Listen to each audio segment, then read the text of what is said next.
or even a sand arena like this, you can guarantee that they're going to pull a crowd.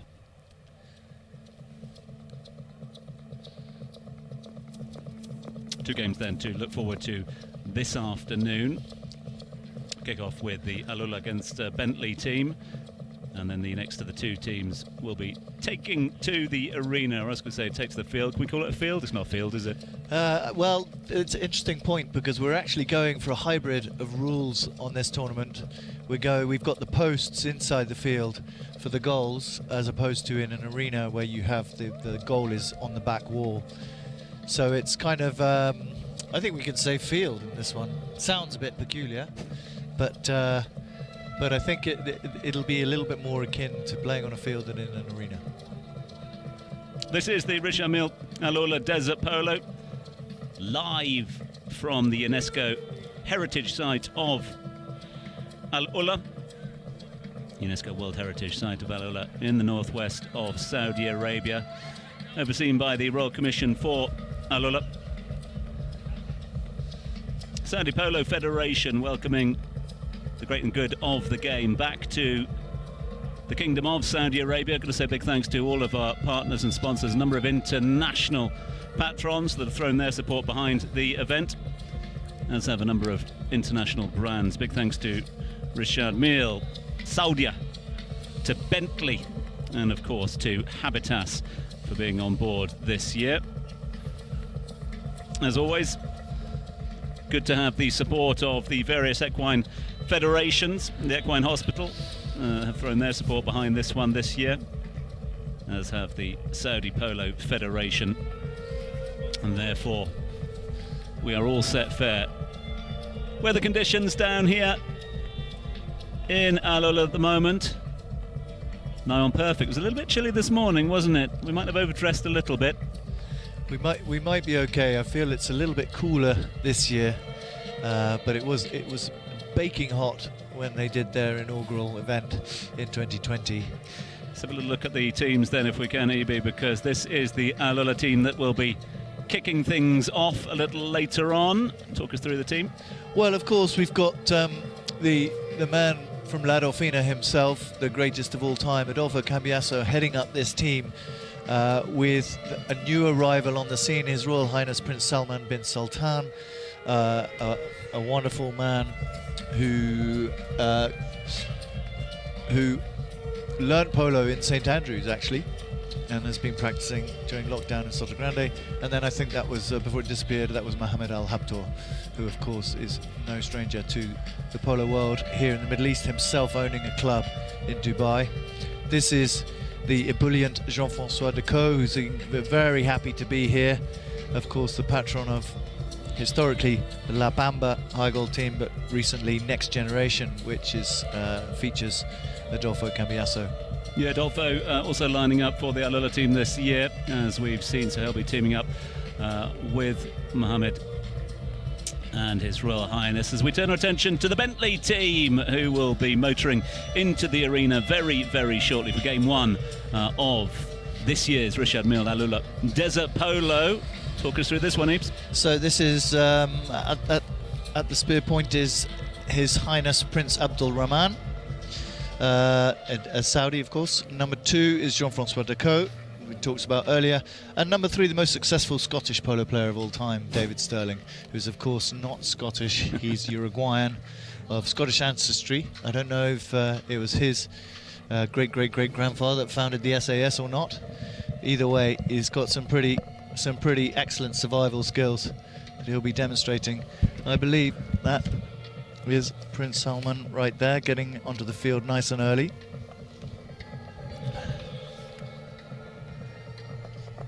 No, that's Mohammed Al Habtoor. Just saw the trouble with silhouettes. Your Excellencies, ladies and gentlemen, welcome to AlUla, and welcome to this second edition of this truly iconic event, taking to the sands of this truly iconic UNESCO World Heritage Site. Welcome to the northwest of the Kingdom of Saudi Arabia, and welcome to Desert Polo with a Difference. Lots to look forward to throughout the course of this afternoon. Would ask you please to get involved as much as you can, but please also be conscious of the fact that we are asking you to wear face masks at all time and to respect the social distancing that is required as and when possible. This event is brought to you, of course, by our friends at the Saudi Polo Federation, which was formed back in July 2018.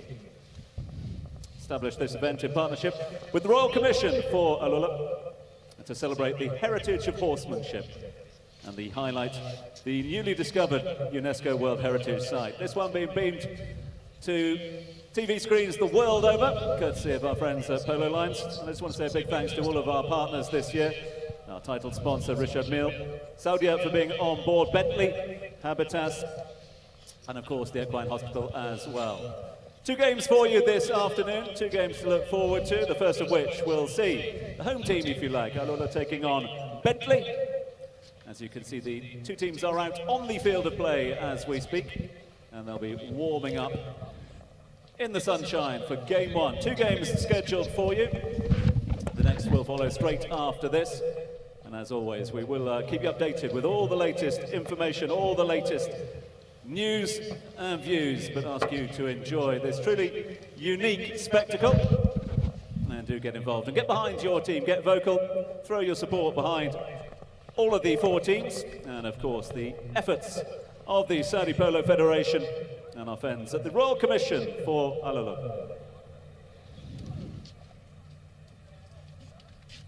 You can see here, just getting on his horse, Polo representing Bentley team,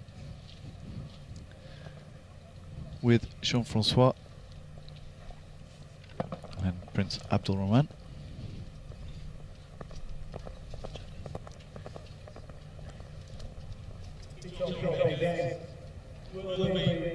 Contested over 4 chukkers. Chukker is a period of play, much like a quarter if you like. And as you can see on the Richard Mille scoreboard, 5 minutes and 30 seconds for each of the chukkers. As you can see, the players just getting accustomed to acclimatise to the conditions out there. AlUla will be playing in the beige tops, the light blue tops. Bentley in the Bentley whites.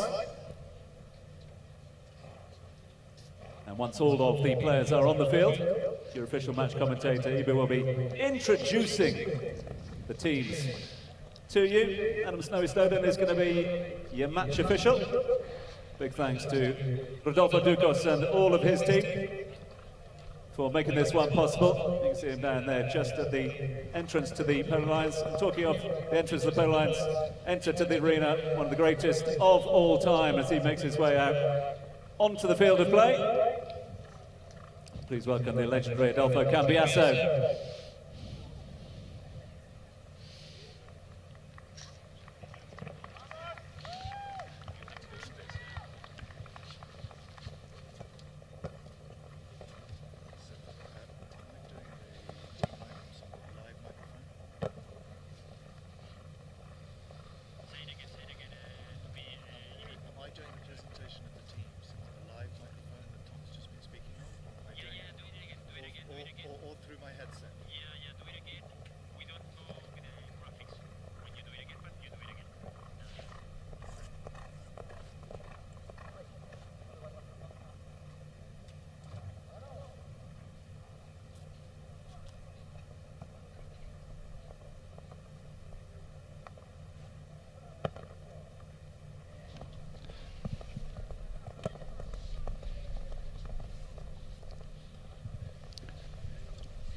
So, Jean-Francois and Polo, teammates for many years. Not just in this country, but over in the English season as well. The great Adolfo Cambiasso. You see the photographer, the tournament official photographer, Sam Churchill, behind him. All of those iconic images that he manages to capture. I think this is a great opportunity for Adolfo to kick back and really enjoy his experience with his teammates and his friends. They flew over on a private jet, kindly bestowed by Melissa Ganzi, who is in the middle of her season out in Palm Beach, and they all came over, taking a little bit of a break from the intensity of high goal competition to have some fun here. This, of course, doesn't really need saying, it's an exhibition game. This is a way of introducing polo into the country.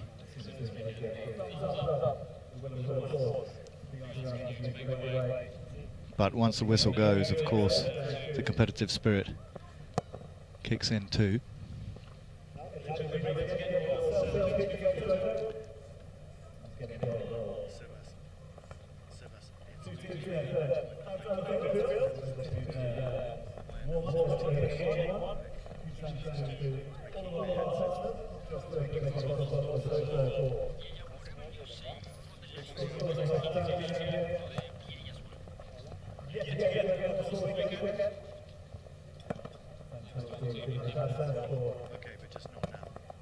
The food and beverage offerings.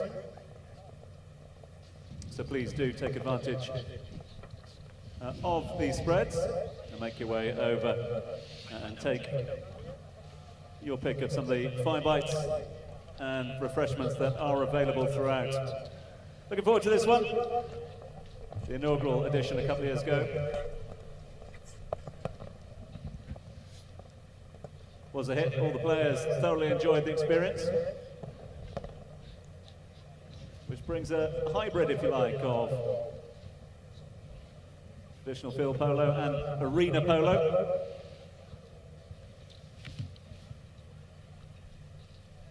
Four 5.5-minute chukkers.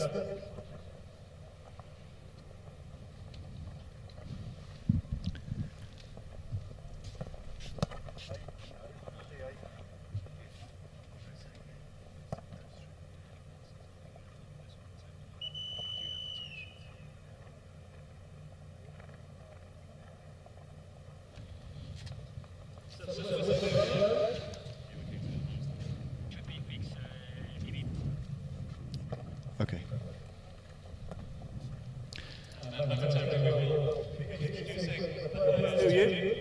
Each of the players will be introduced to the audience ahead of game one of 2 games today. If it's your first time at polo, I would recommend that you look at the matchday programme, an opportunity for you to get up to date with all the latest rules and find out a little bit more. And so the 2 teams come in front of the main area. They'll line up in front of the royal box for the presentation, and an opportunity for us to get up to date with the teams. I'll hand over to your match commentator, BBC Bright, who can introduce the teams to us this afternoon. And so here we are. Never has there been a more iconic moment. Never has there been a more iconic moment. This is it. We're starting the 2nd edition of the AlUla Polo here in the desert, and what an incredible landscape it is. The 2 teams are in front of us. Let's not delay any longer. I'm going to introduce, if AlUla is the home team, I'm going to start with Bentley. We'll call them the guests. For Bentley, at number 1 is His Highness Prince Abdul Rahman bin Faisal Al Saud. Let's have a large round of applause for all these players. The gladiators, if you like, in front of us. And number 2 is the Frenchman Jean-François Decaux. And at number 3, the most successful Scottish polo player of all time, of course, he is Uruguayan. It is David Pelon Sterling. And their opponents today on the field. At number 1, a newcomer to the sand, but he had a practice yesterday. He's going to show us what he's got. It's, ladies and gentlemen, His Royal Highness Prince Salman bin Sultan bin Salman. At number 2, himself having an entire polo organisation that he's bringing the strength of to this tournament, it is Mohammed Al Habtoor. And at number 3, the captain, the man behind the name of Vlad Althina, it is Adolfo Cambiaso. So as Tom mentioned to you, we'll have 4 quarters of 5.5 minutes each. The half is once the bell has gone. We'll continue the play until the play stops, the ball goes out of play, or the umpire blows a whistle. We've got 1 umpire who's not on the field, I think that's Adam Snowden, you can see there. He's the typical Englishman abroad with his Panama hat, and he makes the rules and is also responsible for designing this fantastic arena. As Tom mentioned, it's a hybrid of arena polo that's played a lot around the world in the winter seasons, and field polo, outdoor polo. The things that are similar to arena polo is the boards, the ball, and the surface. The things that are most similar to outdoor polo is the posts on the field. So, may not need to explain the rules for all of you, but for certainly a large amount of newcomers, they will attempt to put the ball in the opposite goal that they're facing. And they have various means to steal the ball. It's in, Adam Snowden's played it on. Pelon Sterling heads the ball. We're going to make that legal in this particular case. I think it's a new rule. You can actually hit the ball with your body parts. This is Mohamed Al Habtour. Executes a lovely, what we call an open backhand. Jean-Francois hits a beautiful tail shot that's met by Pelon. Pelon hits the ball, takes the first attempt at goal for Team Bentley. We start with even scores, the score's 0-0.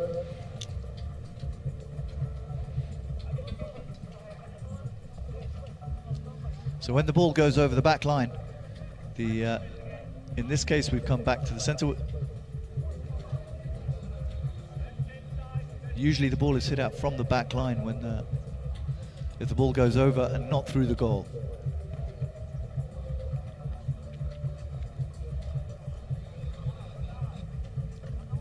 And what we might have not have seen on our screen here is that this next shot was actually a goal. That's why they went back to the center. The score is 1-0 to Bentley, and we're back in play here. Now the backhander Deco manages to get a very useful ball off the boards to Pelon Sterling. Pelon hits it up. Adolfo Cambiasso goes back, looks for one of his players. He's got a little bit of pressure on him there from Bentley, pushing through. Ball's just gone out of play on that occasion, an opportunity for Bentley to come away with it. Quick reminder of the team colours. So Bentley playing in the whites this afternoon, and it is the home team of AlUla who are playing in the beige tops here that blend in beautifully with our surroundings. This is Mohamed Al Habtour, who's managed to find a crack in the defence of the white team, headed up in front of the goal, and then just pops it under his pony's neck through the goal to make the score even. So it's 1-1 between AlUla and Bentley. Mohamed scoring the first goal for his team, Pelon having scored the first for Bentley. So we'll go back to Adam Snow. This is a lovely approach here. Went round and then just popped it in. See that just ease, and then the goalpost nearly taking out Jean-Francois on his way through, but he just caught it beautifully in the air and pops it through. So he's one of the veterans of this game. Mohamed played here in 2020 when we had the inaugural event, and once again AlUla looking to get through, and they did. They've come and they've scored their second goal. It is Prince Salman managed to score that for AlUla. See him poking ahead, keeping his left hand, guiding the horse, and then lovely angle that he caught there, making it 2-1 to AlUla, and escaping the hook from Jean-Francois. Very nicely timed there from him. Good to see so many greats of the game turning out. None other than Amazadam with us here today, the true host of the event, bringing all the great and the good back to the arena. It's great to see him, and great to have Desert Polo back here in the Kingdom of Saudi Arabia. And then continuing with the game, Abdul Rahman tries to take Prince Abdul Rahman tries to take it on his left-hand side down the boards, but he's impeded on the way back. I think Adolfo Cambiasso took a long shot at goal, and there it is, dribbling in. It's like a hole-in-one, and he scored the third goal for his team. So AlUla now stretching ahead of Bentley, who's got off to such a promising start with that early goal. Remember, we've got 4 of these chuckers. Look at the accuracy of that. He managed to get a little bit of spin on it and just teasing the opposition by rolling it through there. 2:23 left on the clock in this, the first chukker of 4 scheduled in game 1 of 2 games this afternoon. The Richard Mille AlUla Desert Polo. the reply from Prince Abdulrahman to Jean-Francois Decaux. Decaux goes to try and face down Cambiasso as the ball approaches the back line for the Bentley team. So they'll be bringing that in. That's going to be Pilon Sterling, who just arms his strategy from the back, decides to chip it out to the right. Who's there? But it looks like the reply comes in from Adolfo. Adolfo goes for the backhand. He doesn't quite get it, so in comes Prince Abdulrahman. And look at that elegant dismount. I've never seen somebody get off a horse with quite such seamless grace. Hit the sand running. I think he anticipated that the horse was coming to a stop there. There's a lot to look at if you're a polo pony when you come out here into the desert. Not just these monumental mountains, but also all the lights and the framework that's put into this incredible event. They work on all year round. Back in the saddle, it's customary for us to applaud any player that's hit the deck and then come back on. So if we could have a little round of applause. His Highness Prince Abdulrahman. And what an incredible setting. You can see in the background the camels showing us, reminding us where we really are. Back in the game, Adolfo with a nicely timed hit, but a body blow to Mohammed Al-Habtoor takes it off course slightly, and he tries to turn it back in towards the goal and gives it back to the Bentley team. So when the ball goes over the back line, they hit it up. There's a lovely weighted pass for Jean-Francois, but he's taken out of the process by Mohammed Al-Habtoor, who comes in again, going to maybe try and tap it round, which takes it precariously towards his own goal and pushes it over his back line, giving it to, well, we'll see what the umpire says, but it could be a hit from the spot if he took it over his own back line, the equivalent of a corner, but I think we're looking at maybe just a hit in to reinvigorate the game. What are we going for, Snowy? We're indeed going for what's called a corner, the equivalent of a goal kick in football, which is if you hit the ball over your own back line, you give a penalty away to the team that was attacking, and they get a hit from the equivalent of 60 yards. The distances will be adjusted. There it is, a nice shot, but it just ballooned over to the right and out of play, giving it back to the great Adolfo Cambiasso. He punches it upfield, makes it past the halfway line, deep into the hospitality area, and I think Adam will throw the ball back in. 3-1 to AlUla. Bentley just with the one goal that they scored in the opening seconds, but both teams really looking to get to grips with the field. This first chukker is always introductory for everybody, for us, for the players, for the horses, just to get to know the game, and then once we get into the zone, things really start humming. So the klaxon has gone, meaning that 30 seconds remain on the clock. And now the ball to go out. Now the ball goes out of play. That brings us to the end of chukker number 1. So 3-1 to AlUla over Bentley. And what a great way to start this tournament with that lovely display of polo. The world's most textbook way to dismount. And we will go on the screening to a short break between chukkers.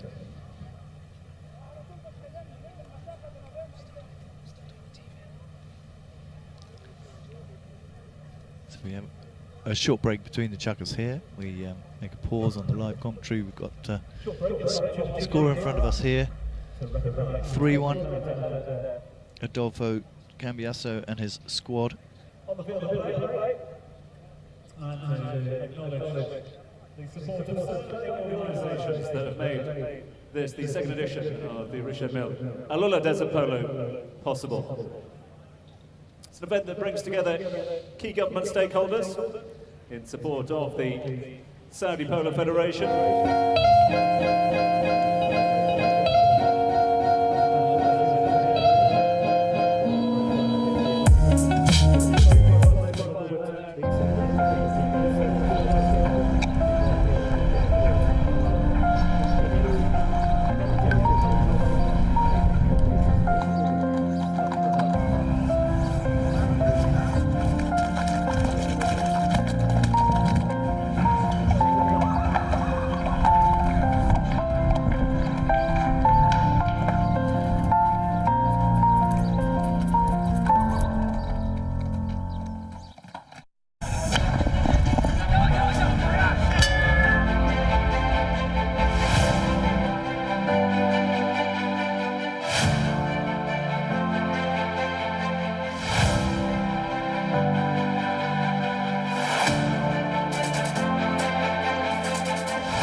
c'est pas faire bien, c'est longtemps, c'est un arabe comme ça.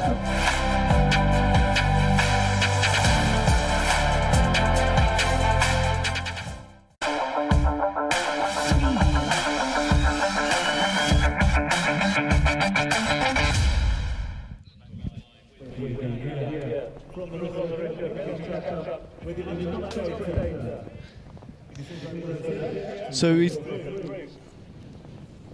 saw the first incision made by Pelon, and then followed up by the AlUla team, which hammered home 3 goals consecutively. And here we've got Prince Salman for AlUla heading through, hooked by Jean-Francois.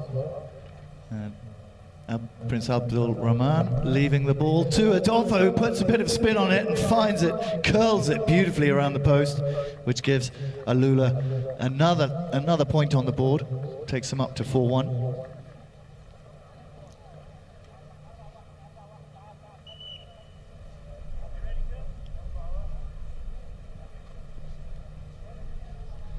So the umpire's called the players back to the middle, so as soon as there's a goal we go back to the middle and we throw the ball in and see them fight over it.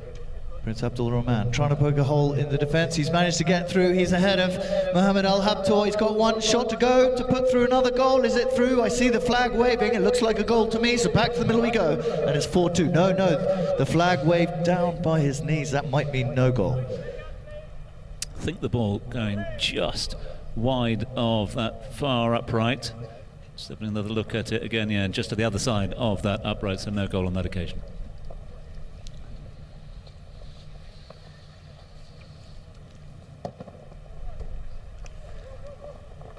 So the ball to be hit back in then by AlUla. The backhand bounces off Jean-Francois Decaux. Is that out of bounds? Did it go out? A little tail shot by Pelon, the Uruguayan. This year there will be an iconic match, something called the Coronation Cup between Uruguay and England. It will be played at the Guards Polo Club this summer in the UK. And here is Pelon Sterling reaching to try and get the next shot, but he doesn't quite get it away from Mohammed, but he finally did. He managed to hook his stick, grab the ball, put it through and make it 2 on the board that they've waited for that whole chukka for. Big smiles from Pelon. He does enjoy his time out here. And I suppose that's key, isn't it, EB? We're obviously playing a very different format of polo. Still need all the skills and the horsemanship of these great athletes, but it is an element of fun that this particular event brings to the sport. Absolutely. I think there's many different things that are binding together here in this glorious tournament. I think obviously it's an exhibition. We're introducing the world to polo. We're letting everyone know that here in Saudi we're going to play polo. We're going to play polo the way they like to do it here. But of course competition creeps into everything, so as much as you play nice, you also need to remember that you want to win on the board, and we'll see that slowly develop as the tournament goes on. But at the moment we're seeing very nice, graceful open polo passes to each other. It's a gentlemanly game above all else. Free hit here? Yep, absolutely a penalty to be taken in favour of AlUla. And I believe that was Mohammed that took it. Did it go through? No, it didn't. So that gives it straight back to Pelon, wasting no time, brings it back in, puts it under the neck to Jean-Francois, who takes off like a bolt down that left-hand side. He's there, he's headed to goal, he's hit the ball into the middle. Maybe one more stroke will take it through, but Abdul comes through, and Prince Abdul Rahman taps it back for his teammate, but there's no one there, so Adolfo's able to just spin it out to the side and give it back to Prince Abdul Rahman, who turns it around, but it's just poked under his neck by Mohammed Al Habtoor, who switches over to the near side, but I don't think he reached that one, so he's coming back to try and rescue it where it was picked up, and it's salvaged by Adolfo, given up to Prince Salman. Prince Salman heads through, now switches to the near side himself. Another approach shot to goal. It's there in front of the post. Is it going through? Prince Salman scores the 5th goal for AlUla over their opponents Bentley. There's only 2 minutes remaining of this chukka, and then we'll have half time for this particular game. We've got another game coming to us, which will be between Richard Mille and Saudia. The rest of the squad that are here for this tournament. So many people have travelled from so far and wide. Look at that shot on Pete. Back into the action we go. And we've got Adolfo Cambiasso making a backhander to Pelon.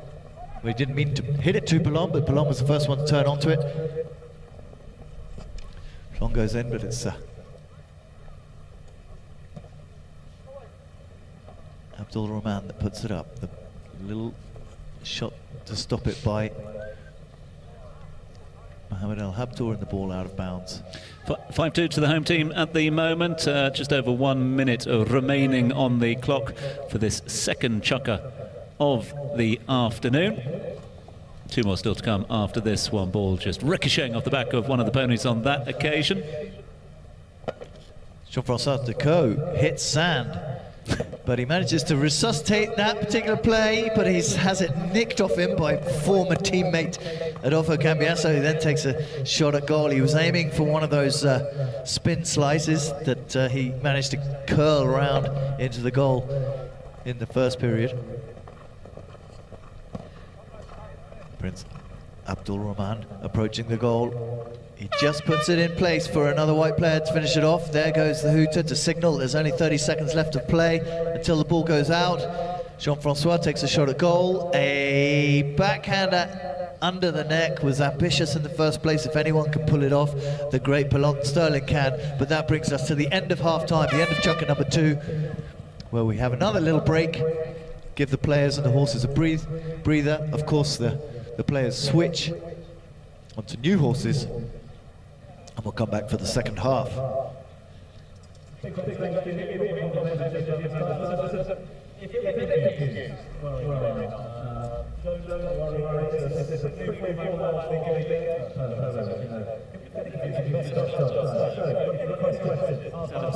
He's here all weekend, and he's more than happy to answer those questions.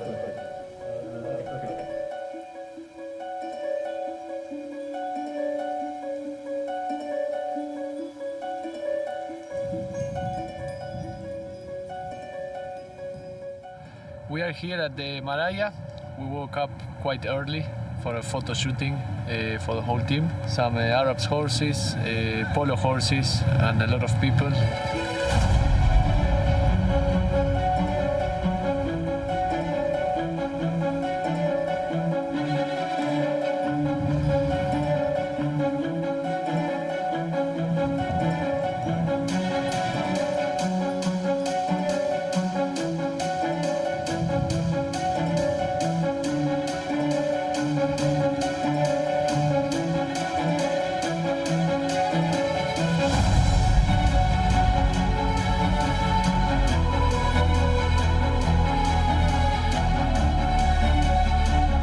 Here in Hijra, in AlUla, in Saudi Arabia, with the Delfina, and it's our great pleasure to celebrate the existence of this place with the world's greatest polo team.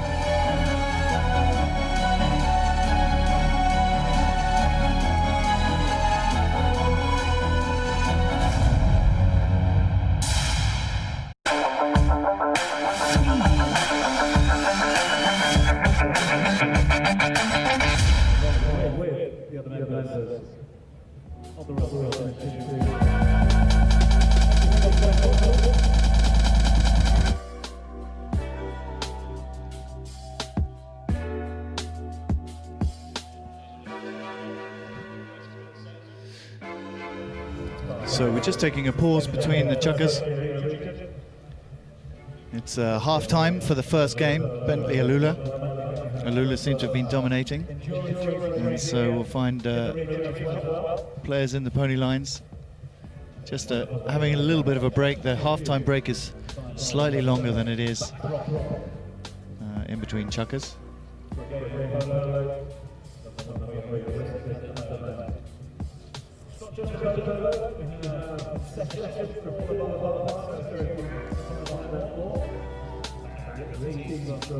And look at that vista. This is the car park for a concurrent exhibition, something called Desert X, which is an art exhibition that's taking place in the desert.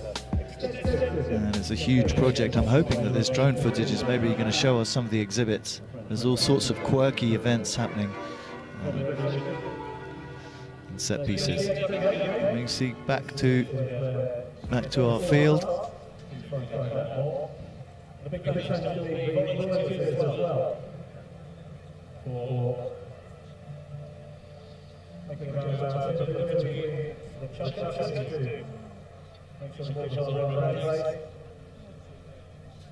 There will be after the game from preparation for day one of the which will give you an opportunity to. So we can see some enjoy the extraordinary hospitality. Some of our spectators are here. Many people, many dignitaries have joined. We've got a whole host of sponsors that are joining us here. Of course, Richard Mille is the title sponsor this year. And here's a little bit of a replay. We can see Prince Abdul Rahman doing that last little run to goal. You can tell, an absolutely charming gentleman, Abdul Rahman, and you can see this lovely hook. I mean, he went perilously close to the hand, but this is one of the best players in the world. Judged it perfectly, got it just at the cane, at the important part to put him off his swing.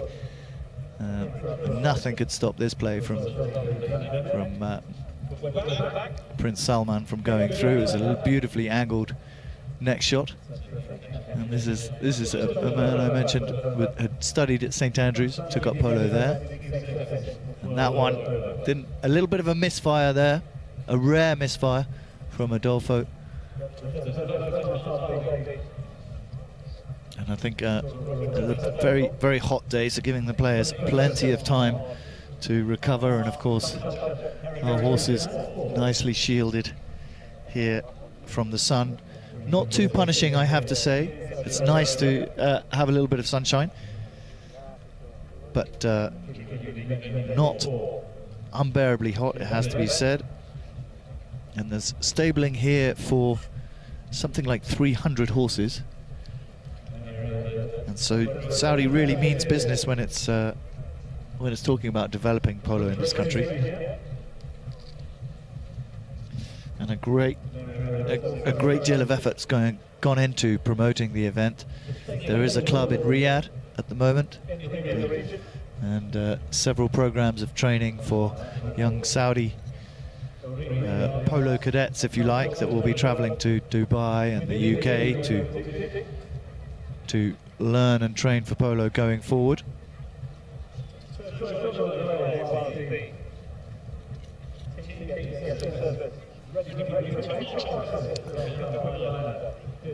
So still 2 more chukkers to go. 3 huge production trucks for the television transmission that'll be in both Arabic and English, as well as this live streaming on Polo Line.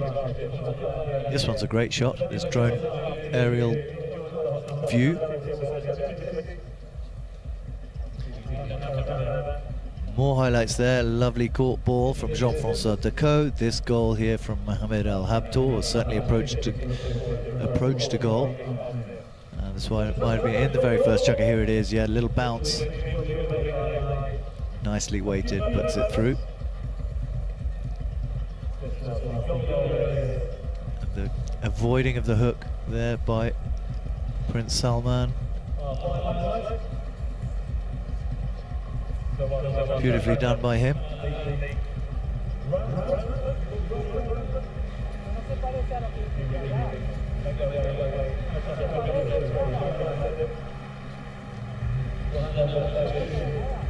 And Adolfo Cambiasso really making the most of this.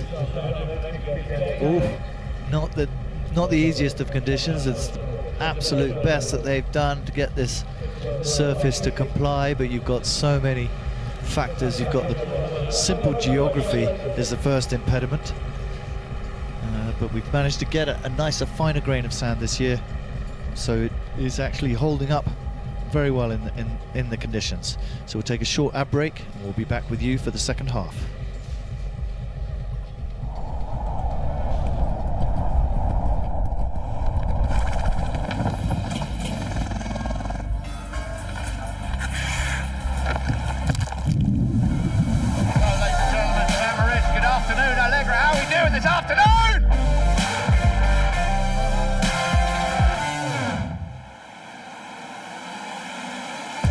know, organizing a polo tournament is a teamwork. It's like playing polo. You need a good team. And here in St. Moritz, we have a fantastic team.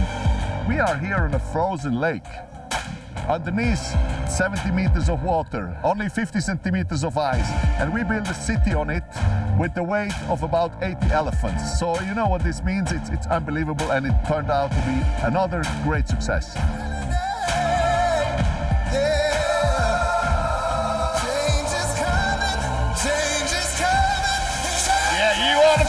Thank you very much. A very, very good afternoon to you all.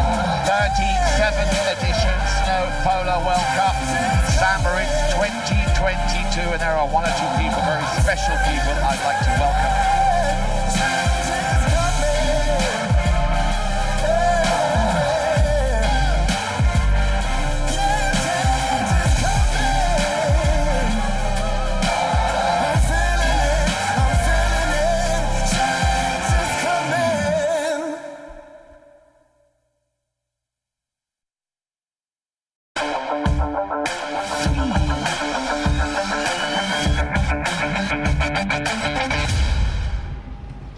Welcome back to our coverage of this year's Rishad Mille AlUla Desert Polo.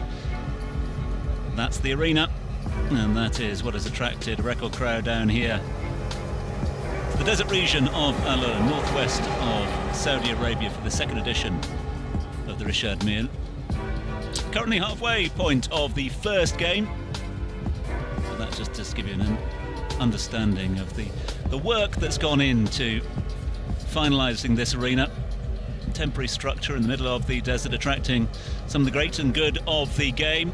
Some legendary names turning out, not just to play in the arena, but also to exchange a couple of business cards. Bit of networking. Talking of networking, one of the greatest alongside me. I prefer to call it relationship building. EB is your official match commentator. You won't catch me on camera handing over a business card.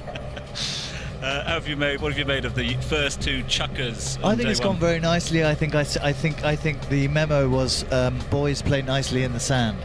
I think certainly to kick off this event, and we saw from year one what it can turn into, and I think there's players of all levels. We've got quite literally all levels. So we've got players who are very new, they're within their first year or 2 years of this. Prince Salman was telling me that he really just got into the game during lockdown in Sotogrande, which is where he started to train. And then you've got the man with more miles under his belt than any other human in the world, that's Adolfo Cambiasso.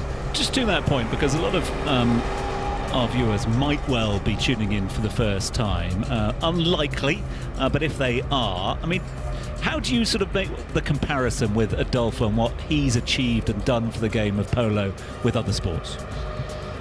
Well, in a way, it's a shame that polo is in such a slim. It's such a. Just to let you know that you are seeing you're seeing live pictures at the moment of the arena. As you can see, the heavy roller is on. No, you're not at Lord's watching the cricket.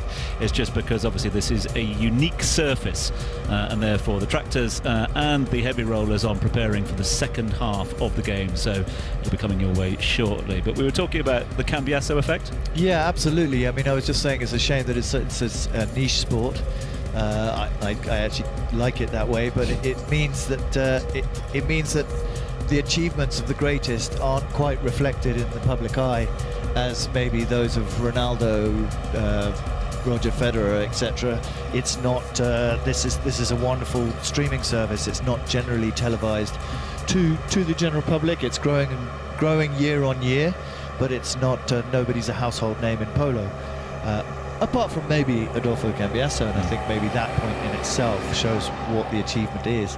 He has been the best in the world since he was maybe 18 years old. He went to 10 goals, which is the highest handicap that you can achieve. So here we are in AlUla. A lot of people trying to work out exactly where we are. It's the northwest region of the Kingdom of Saudi Arabia. And it's a difficult landscape to describe, isn't it, EB? It's lunar. You see here some of the rock formations. These are the natural rock formations. Brilliant footage from our camera teams. Just showing you these rock formations that date back over 2,000 years, or pre-2,000 years of civilization, which has been registered here in the region. Just take in the views.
Truly unique setting. Star Wars-esque, is that fair enough, Eves, do you think? That's actually not. That's actually a direct hit, because I think some of the the Mandalorian series was filmed out here. Maybe not the Mandalorian, maybe Star Wars itself, or one of the original. There is a Star Wars connection. Lots of filming of all kinds of things. Well, talking of stars, a few there in the pony lines. Beautifully done. Thank you very much. Here all afternoon. All weekend, in fact. But great to see, yeah, some of the great and good. It takes a lot to get the great and the good of La Delfina to come out and support an event. The fact that they come back for this second edition just gives you an indication of how important they think this event is to their brand, but also to polo, not just in Saudi Arabia, but in the region as a whole. Absolutely, I think it's a long relationship that they've built.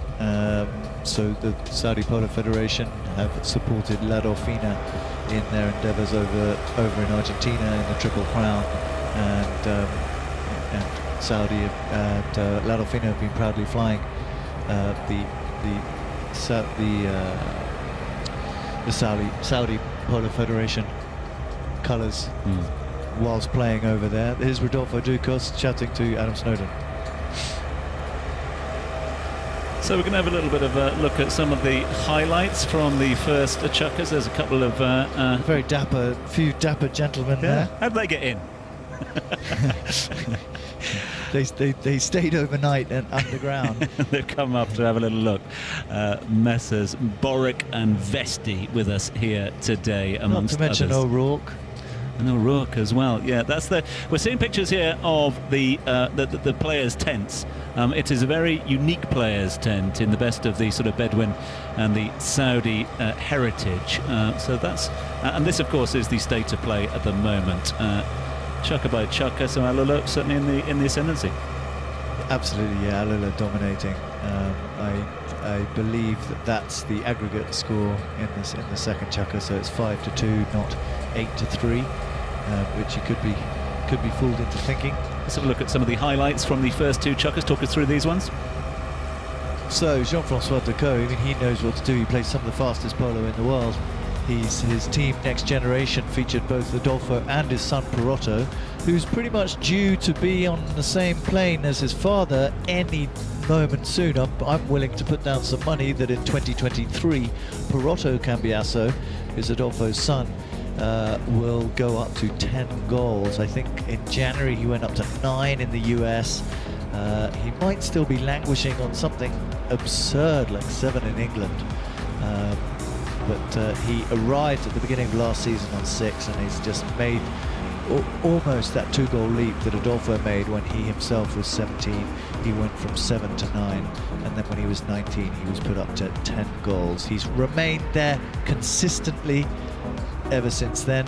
Today he's 48 years old, possibly, and still the best in the world. Adam Snowden getting the second chukka underway there with a rather aggressive throw-in. I would have said assertive. And it was more of the same in the second. Yeah, there's Abdul Rahman. It's taken to the game very quickly. Another homegrown player, Prince Abdul Rahman. Just didn't quite hit it the way he wanted to. Was that one of those ones that didn't go through? It's the one that just shaved the outside of the upright. And I love just seeing these little plays. They might not be the full ferocity of a high goal match, but just the precision with which he managed to hook. I suppose if you hook somebody that high, there's not going to be much that the rest of the stick can do about it. Great combination play here, offside onto the near side as well, resulting in yet another goal for the home team. Quick question to you, for those that are watching this at the moment.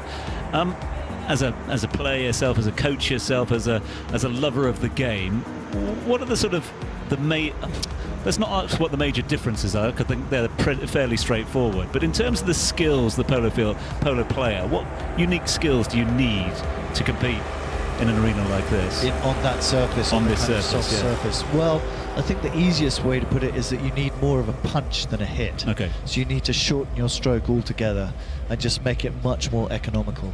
I think that's the way to treat arena polo. With the outdoor ball, you're covering a huge distance. You need to expand, open up your shoulders as far as you can, get that stick head as high as possible. Whilst that might work, here you've probably got less time. Everything's more compressed.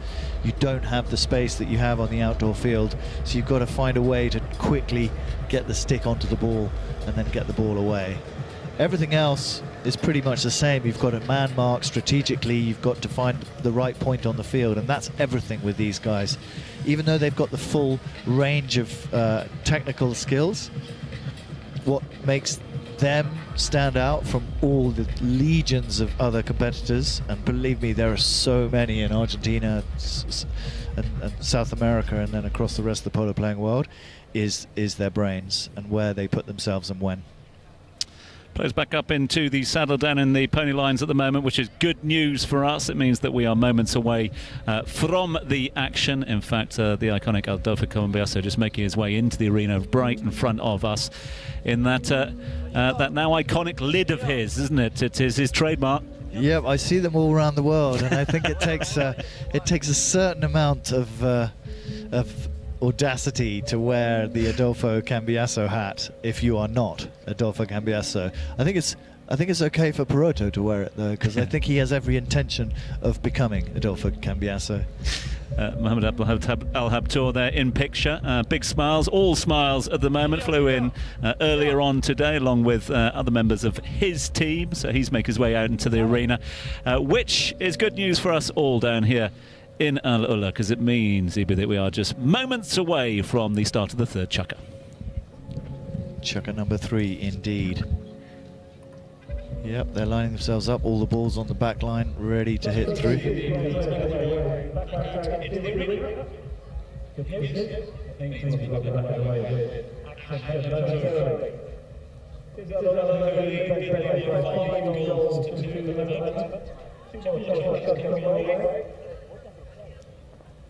Mohamed Al Habtoor greeting friends down on the sidelines. One thing that we love about Desert Polo is the proximity of the players to our special guests and audience.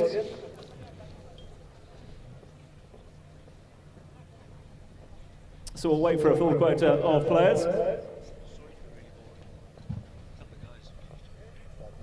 And then we'll be underway shortly, as soon as your match official, Adam Snowden, gives the thumbs up. Snowy will be officiating from the sidelines, as he has been in the first couple of the chukkers. And again, another opportunity for you to get behind your teams. AlUla playing in the beige, Bentley playing in the white. So this is the defining chukker, Tom, for the third chukker, is where things really reach a fever pitch. We've got AlUla very much in charge in this game. The ball ready, suspended, about to be thrown in to the two teams that are waiting to see. There it is, the ball is in play. It's poked forward, it's touched forward. Who's the first one to go? Coming in is Jean-Francois Decaux, and he shoots and doesn't, just puts it wide. So Bentley denied their opening salvo, which is what they managed to do in the first chukker. If you remember, Pelon Sterling scored a goal within the first few seconds of this. And a big shot up the field by Adolfo Cambiasso. Mohamed Al Habtoor, he's taking it around the outside, he's being cautious, he's going to try and put it in from the corner. He went for a very tightly angled shot that Jean-Francois was the first one to get back onto. He punches it forward, coming in behind him in case anything falls behind is Pelon Sterling, passes it back up to Jean-Francois, but the play is impeded there with I think Mohamed Al Habtoor got involved, but here comes Mohamed, comes and takes it off. Jean-Francois reaches forward, tries to get it away from Pelon Sterling. Next shot's what's needed there, and he puts a little bit too much on it and puts it over the back line there. So bringing the ball straight back in. Pelon Sterling, he's just rushing. You see, I told you the pace would step up a little bit as we now head into the third, the climax of this game. We've got Adolfo versus his teammate Pelon. Of all the players in the world, these two are the ones that play together the most across the world, whether it's in Argentina or in the UK. And here they are, deadly opponents on the field, waiting to make the score count in this third chukker. 5-2 to AlUla over Bentley. And a penalty, it looks like a penalty for the Bentley team. And perilously close to the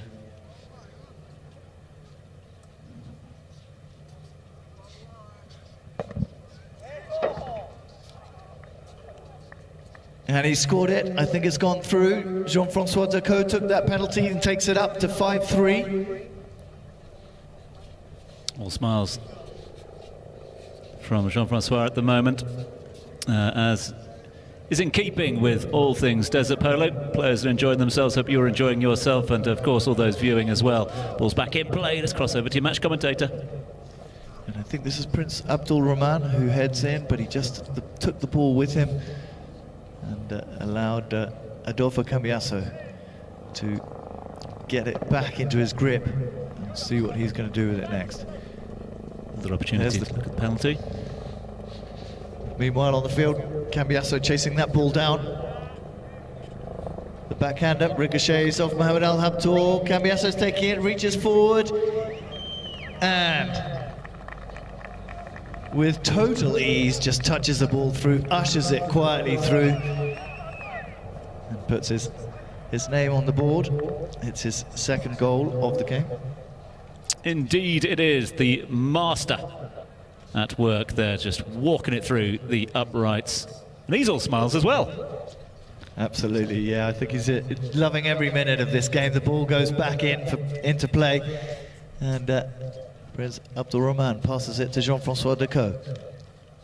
And the hook on Prince Salman by Pelon Sterling, who himself keeps possession, keeps it out in front. This is what we like to see, this skill, this mastery of the game. Absolutely majestic as he takes it all the way through, keeps it on the end of his stick, and then just pummels it through the posts at the end, making it 6-4, so drawing that little bit closer, leaving things open again for the second half of this chukker, the last chukker, the remainder of this game. It's interesting you mention it being a pivotal chukker, this one, and we're seeing the masters of the game really turn on the heat. Turning it on, absolutely, yeah, stepping up the pace and getting that little bit more involved. I think to begin with, they're just fairly cautious, just seeing how everybody plays and then working out how to let loose around that. There will have been plenty of strategy in between, enjoying the sights and the wonderful Habitas Hotel. I think there will have been a lot of discussing how they're going to do this and how they're going to play. So the safe thing here for Pelon is just to get it away before the predator comes in and takes it off him. On the near side here to Prince Salman, who pokes it through and taken on away with a shot from Jean-Francois Decaux, and Pelon Sterling hits it through. A lovely straight ball under the neck. Did that go through the goal? No, I don't think it did. So if it didn't, then that means that the defender for AlUla, the number 3 player, the one who's at the back, Adolfo Cambiasso, will bring it back in. He launches it, huge ball that might even go into the goal. Do we award more points if it goes in from further away? That's what we do in arena polo. We could introduce that here. You should be able to get 2 points if you hit it from the halfway line at least. And there it is, under the neck. The beautiful shot from was that Pelon, Tom? I think so, yeah. I think I'm seeing a silhouette from here. It was indeed Pelon, so it's 6-5, and there it is, a hooter signaling the end of the chukker. Are we going to end it? Are we going to see a little bit more action? No, they've stopped, and I think it is chukker, so we're going to finish 6-5 on this chukker with Pelon nearly bringing it even at the end of that game.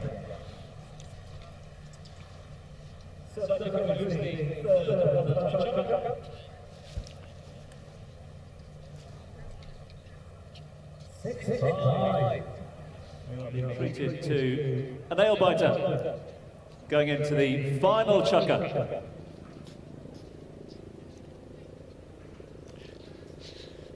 Of this game number 1. Players jumping from saddle to saddle, making their way out onto into the arena.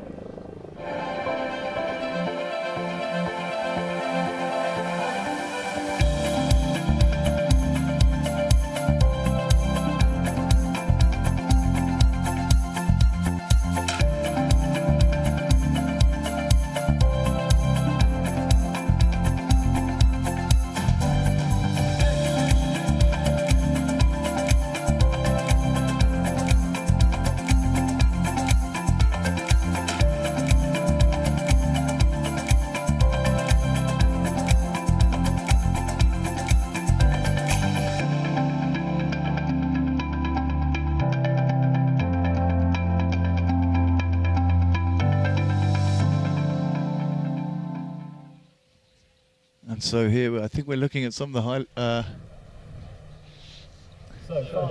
straight back.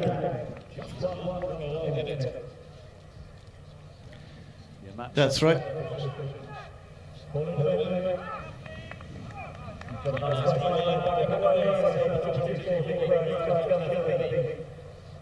Fourth and final chukker, a few orders being barked down there on the arena. And let's cross over to your match commentator, Ibe.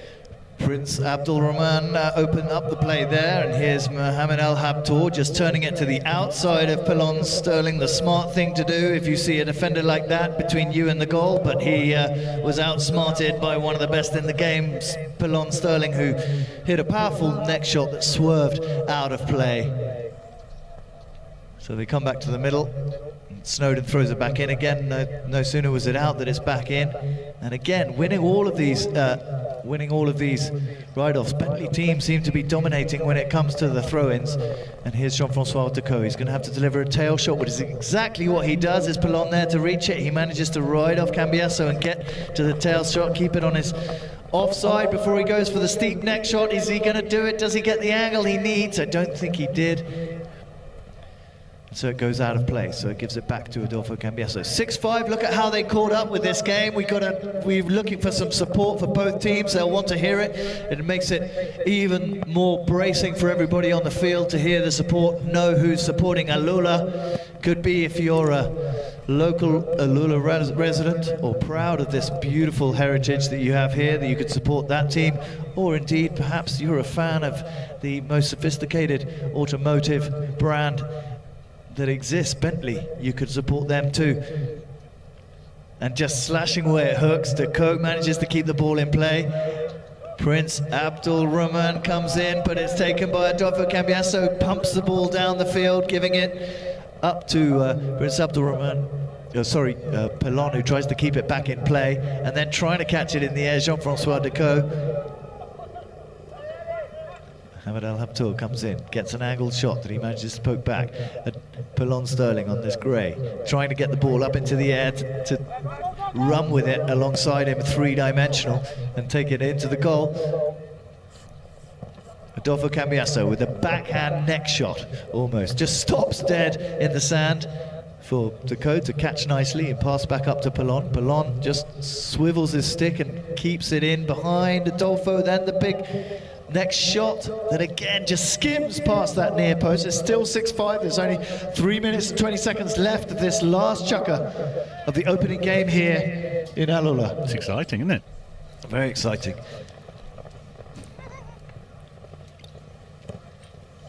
Ball's back into play and picked up by the Bentley team. Big drive downfield. That one's going to go across the game line, and the flag stays down on that far side. Bentley chasing this at the moment, just that one goal behind at present. 2:50 left on the clock, plenty of time. And the ball back into play. Ibi. Jean-Francois Decaux tries to tuck it in between the source's legs, but he doesn't quite get it, so Prince Salman is the one to come and reach it, and then on the near side he tucks it over to his offside and then takes the swing. It's like a slingshot he attempted there, but it's picked up left wanting and reclaimed by Pelon Sterling, who then encouraged forward by Jean-Francois Decaux. Pelon edging in towards the goal, and just such bad luck at this point in the game that these two attempts at goal have been denied to them by Pelon, but he's knocking on that door. He's going to make it count any second now. Knock is the as they keep an eye on the clock at the same time as well. Just over 2 minutes remaining. The whistle goes. So that might be a penalty to AlUla.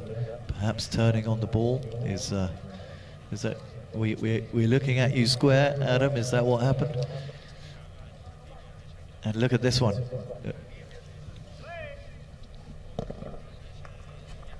Punched downfield by Adolfo Cambiasso.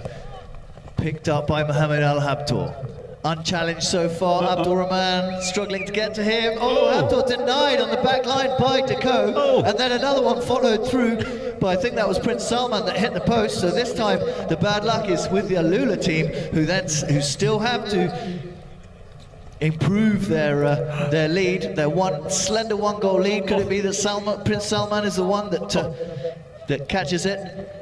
Pelon Sterling tucks it under the neck for Jean-Francois Decaux. Prince Salman tucks it back, sitting there for Pelon to turn back round.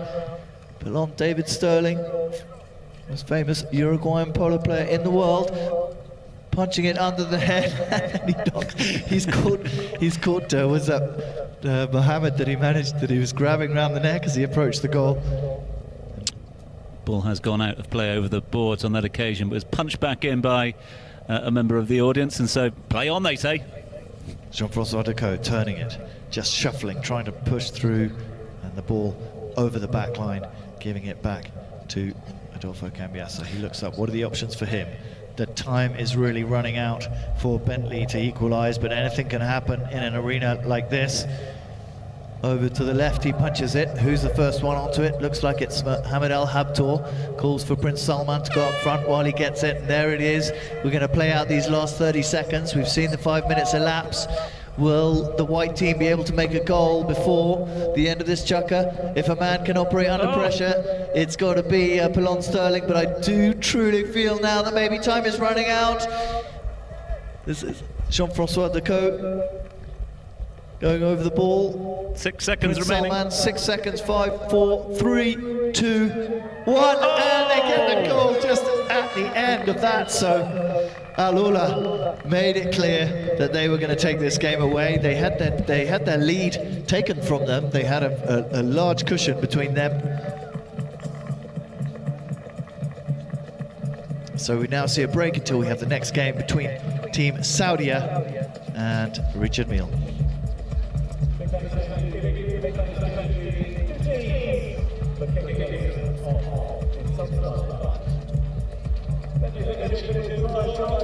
Not me. Game one on day one is, of course, Team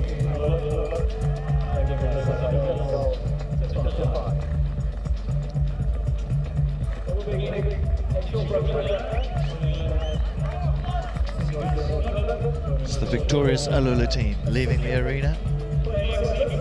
His Highness Prince Salman.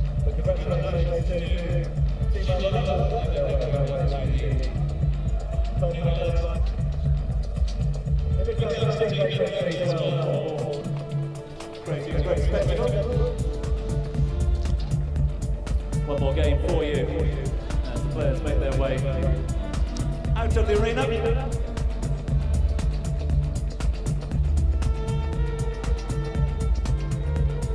Close game to open things up. And a lot more to look forward to throughout the course of the afternoon. Right, as Ibi was mentioning, there will be a little bit of a delay as we ready the playing surface, but an opportunity nonetheless for you to sample some of the delights of AlUla. A bit the hospitality of Abidas, a bit the generosity of the teams, Richard Mille, Saudia, Bentley, and our other partners. Of course, if you are inspired to take up the game, go and say hi to the Saudi Polo Federation. We want to find out more about this extraordinary part of the world. Go and say hi to the Royal Commission of AlUla. 7-5 it finishes on game number 1. We'll be back with more polo for you in just a few moments' time.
majestic Bedouin encampment.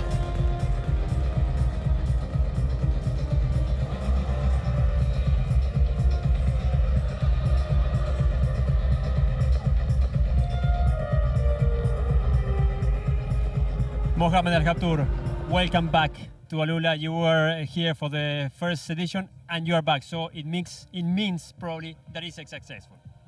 I mean, even the first one that we came for was amazing, but now you can see that people are getting more interested in polo. We can see the crowd more than before the first day. Tomorrow, hopefully, like when we play the games, also the final games, it's gonna be different. I'm happy to be back here. It's a beautiful place to visit, amazing, and it's fun playing with the big guys around the world. La Dolfina is a pleasure, and to see them again. How is to switch? You are in the main season of Dubai, playing in the grass, outdoor, 4 against 4, very competitive. How is to switch to come here and play indoor, arena, in the middle of the desert with, other players that you just... You got lucky, eh? Here. 2 fouls against him. Okay. Anyway, so yes, it's true. But when we started very long time, the beach polo in Dubai was exactly the same thing. So except maybe I didn't play for many years, except 2 years ago here in AlUla, and this is the second time. And I think looking forward also for the 3rd edition, because even though I'm just finished the Silver Cup, going back in 2 days to play the Gold Cup, and I was happy also to see everyone from last time, and as I said, the big guys here, so the big 4. How is to play with the best polo player in the world in this moment? He keeps your advices, your indications. He follow everything that you say. Yes, not they follow everything, but I think I can read these people. I've been playing for a very long time. If I cannot read these people exactly where to hit the ball and all these things, I think I did well. He saw where I go. Maybe the first time I played the horses, but I didn't have any problem with any horse. So was good. Was good. If I don't remember wrong, you are in the final the same as the previous year. Yes. You were in the final as well. Yes. What you will do to win this time? We lost last year, 2 years ago, the final. Yeah. And I spoke to him earlier. I told him we have to win this time. He said we will try. I said no, not we will try. We put the effort, we play. So I think even though the last checker, Pilon, he pushed really hard, he was trying to score goals. He didn't pass to his friends. So was fun. It's getting competitive this. Yes. And the most important thing is to see that more people from the region playing. So this year we have around I think 4 Saudi national playing here in this tournament. The last one we had only 1 person. So the polo is getting big in the Gulf here. Started in the UAE and now in Saudi Arabia. Hopefully we will see in the next few years something big in this region. We could stay here forever talking, but we are live, so we have to give the lead to someone will have a beautiful else. show now. Thank you very much, Mohamed. Thank you. Good luck for the final tomorrow. Thank you very much. Thank you. Thank you. Back to you, Evie. So great to see such enthusiasm from Mohamed Al Habtour himself, a pioneer of this format of polo, which is very sort of audience interactive. They've been doing the beach polo in Dubai for many, many years, and him, Pilon, Adolfo having a lot of fun together.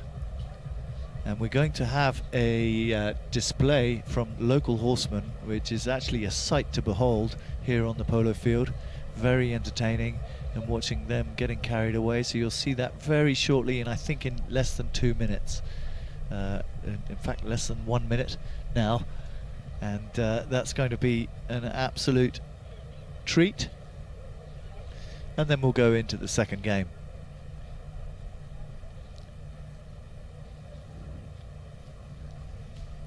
So literally just at the gates, ready to storm the arena.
Adolfito, thank you for once more being part of this AlUla desert. Yeah. No, it's a pleasure. You've been coming from long way this time. What is to be again for you to be part of this amazing event? Well, it's fun because we have a kind of a deal. I mean, the AlUla's federation, Saudi's federation with a partnership with La Dolfina. They've been supporting us in Argentina, and it's very nice to be back here. And it's, amazing place. I mean, every day you come back and it's always something amazing, and it's better organized compared to the year before, which last time was the first time, and now with the second time everything is kind of better. Fantastic. You were in the final last time, if I don't remember wrong, and you were playing with Mohammed as well, but you didn't win the final. What you will do to win tomorrow? No, I mean, I don't know. It's arena is different. I have not much control on the ball, but it's fun. I think it's a really fun place to come and enjoy with friends and with the people, local people. You meet a lot of incredible people. They treat us amazing.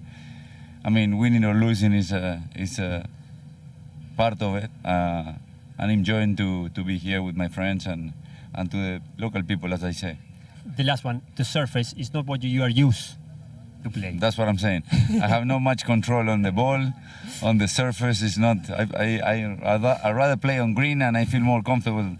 If you ask me playing a green, probably I can say something, but here, I don't know. I'm happy to be in the final. Well, thank you very much. It's a pleasure to have you, obviously. Thank you, and good luck tomorrow. Yeah, thank you. Vivi, back to you. What a joy to see the smile on his face and how much he's loving this. I mean, the key phrase for me is just having fun with my friends. We'll see a few one of the highlights is the header from Polo Sterling.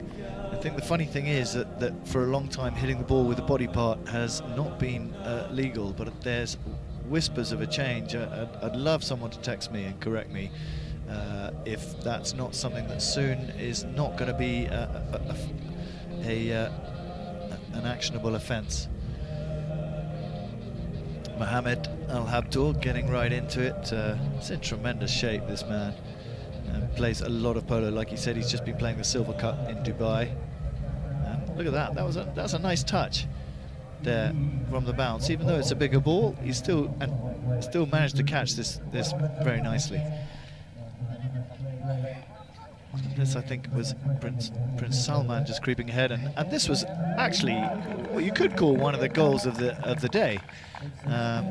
Prince Salman himself, like I said, only really got into the game in Sotogrande in lockdown, and then hasn't had a chance to play that much. And the thing with Saudi is it's emerging here in this country, and these players haven't had as much of a chance to play like all the circuits across Europe and the States and South America, India, Pakistan, Australia, New Zealand. They've got very established polo itineraries. And these players here, like, just emerging, I would say.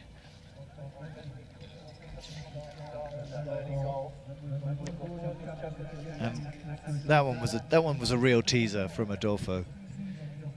Just dribbled it in. But in the final, which I think is nice for him. He was in the final last year. He got pipped to the post by his opposing team.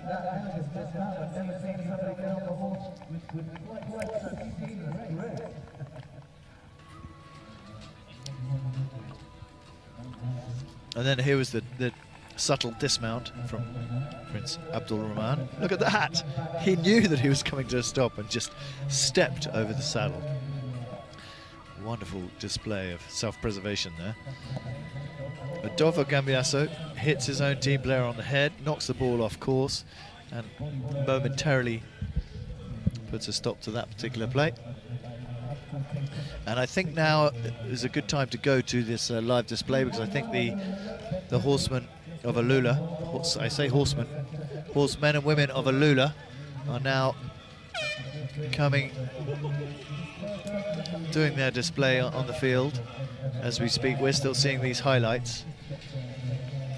And sorry, they're just bringing it to a close. I was busy concentrating on the replay here, but that is always something great to behold.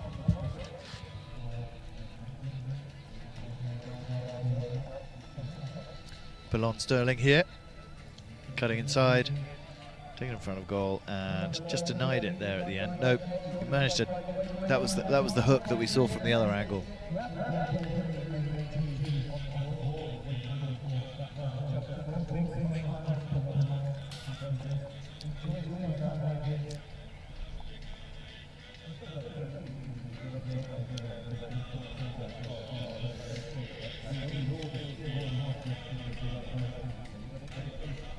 Whoop.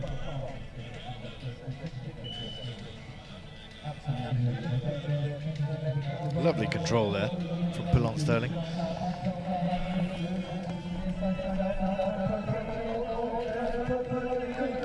You hear that?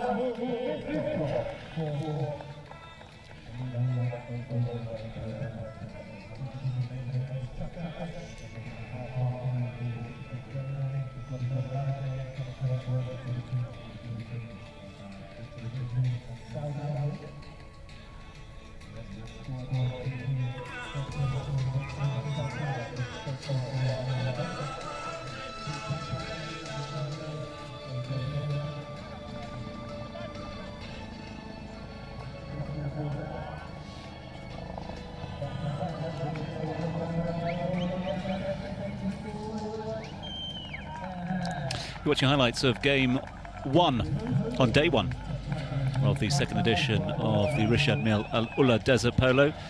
Currently a break between the two games as various equine displays and pitch management get underway, so we're just giving an opportunity for you to see some of the goals and the highlights from what happened a little earlier on today, which saw AlUla come out as victors in their first game of the series. Victors over Bentley on this occasion, despite some of the horsemanship and mastery of Senor Sterling, who was on fire but unable to inspire his team to eventual victory, although a significant comeback from the team in white to make a game of it into that final chukker. In fact, it was a last second goal which saw the final score of 7-5.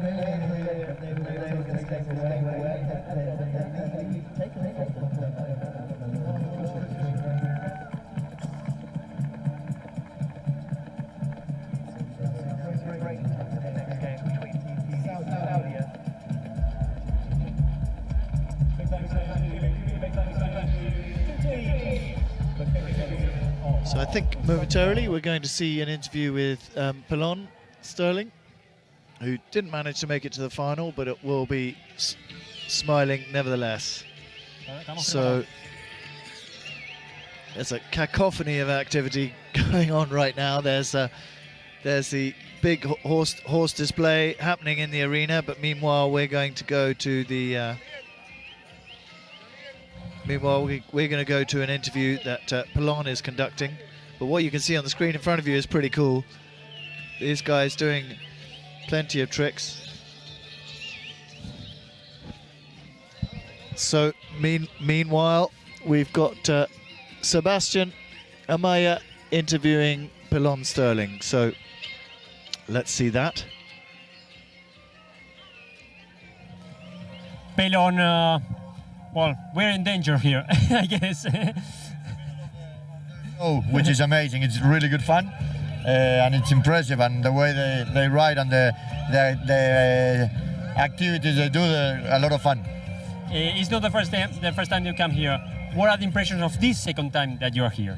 No, it's a lot of fun. No, we were here 2 years ago when they were kind of starting to open the place.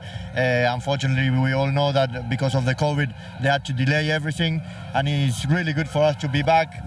Every time we go out of the room, we're impressed of where we are. And we look in the map in the world map where we are, and it's unbelievable. Luckily, Polo gives us these opportunities to come and get to know these places.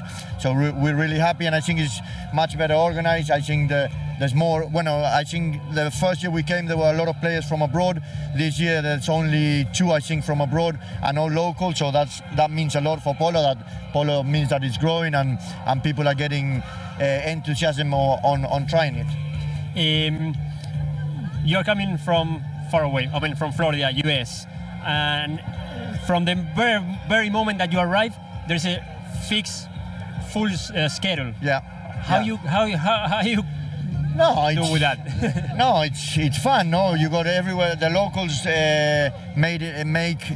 give you a very nice welcome. They treat you very nicely. We have every night we have dinners. We go sightseeing to see all these amazing places. So I think it's very well organized, and like I say, for us it's kind of a holiday and to help them to promote Polo, and we're having a hell of a time. And like I said, we've been already here, and to see it once again, it's very impressive.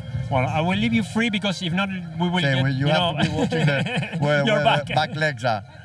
Thank you, Pelon, and good luck for the next match tomorrow. Thank you very much. Ciao, ciao. Back to you, Ibi. What a great interview there with Pelon. He's just such a smiley guy.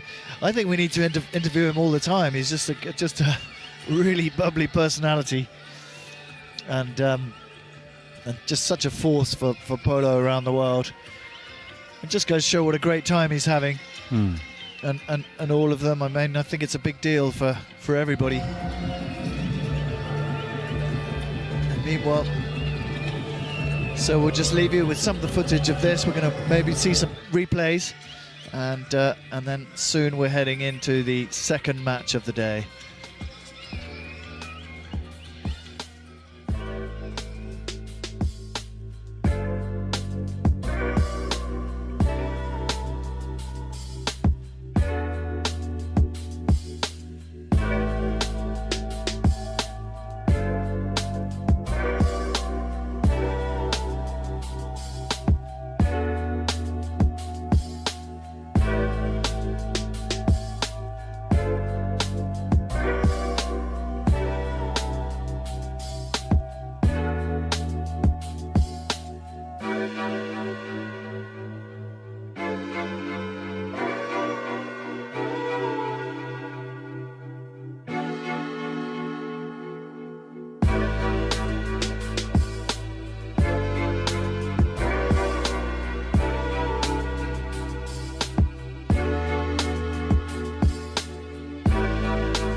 So we wait. Both teams now lining up to come back onto the field for the second match of the day. We've got Richard Mille that will be dressed in black, spearheaded by the Richard Mille ambassador himself, Pablo McDonough, and they will play against the Saudi team for whom Juan Martin Nero will be the captain.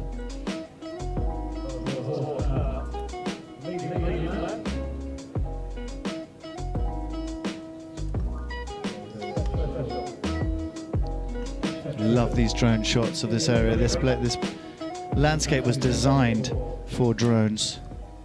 The lead vehicle. A big thanks to the equestrian demonstration teams who kept us entertained between the games.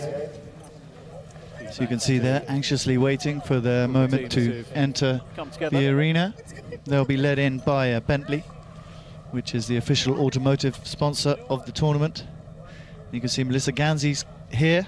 She has flown the La Dauphina team in on her private jet. Very kind of her.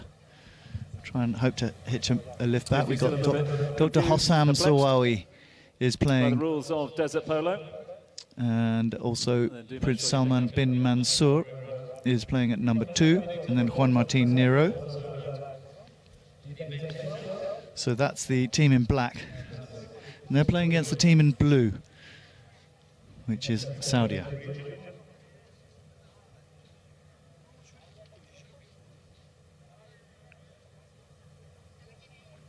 This is actually Prince Salman bin Mansour Al Saud is playing with Juan Martin Nero and Dr.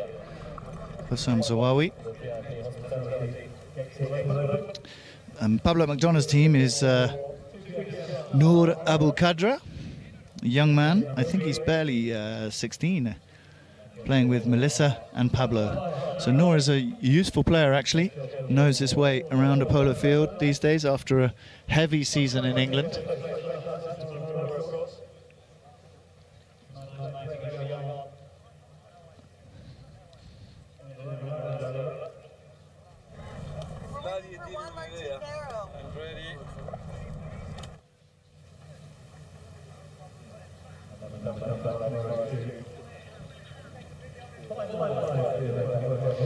Snowden getting ready in his job as officiator.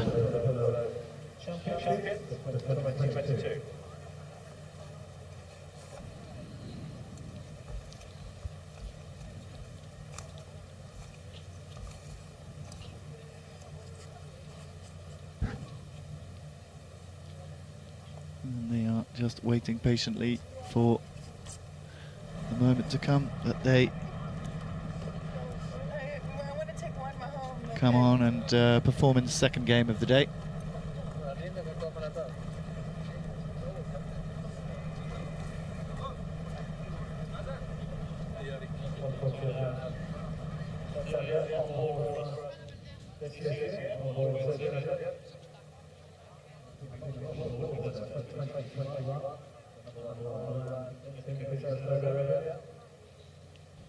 Well, their line winner of the Skytrax Award for Best Improved Airline last year. Also recipient of 3 Adam Snowden, who awards. I think for years has worked in Abu Dhabi, or certainly in the United Arab Emirates, running a polo club out there, doing umpiring, commentating, coaching, playing, and generally managing in the polo world. Very smart shirts that they have, all of these teams for this tournament. The Richard Mille ambassador. Hello. Richard Mille as well. You're the Bentley man. What's going on? Inshallah. Inshallah, we will start.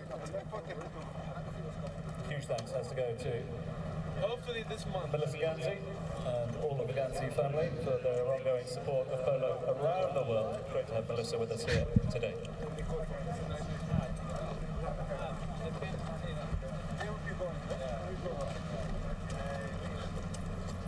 So we have got the thumbs up from the German director.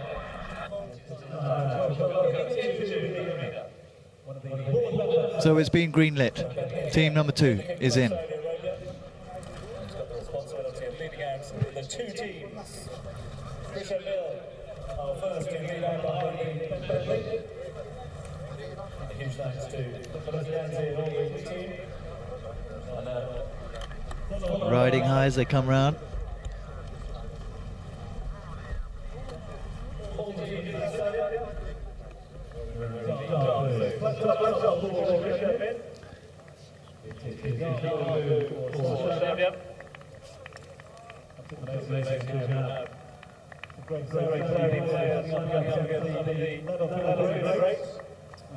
Some of the great patrons of Polo.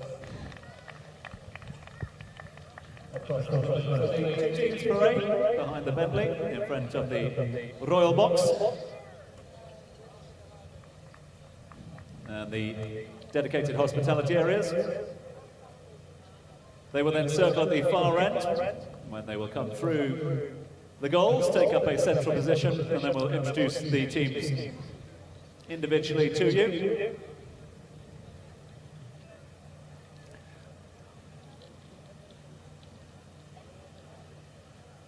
So the players taken out on that far corner. They will swing round to the halfway line and then make a slow approach to the centre of the field. Again, a quick reminder, Mille playing in the black tops. So just having a little presentation of the teams that once they come in front, I do believe Tom will introduce, or I'll introduce myself.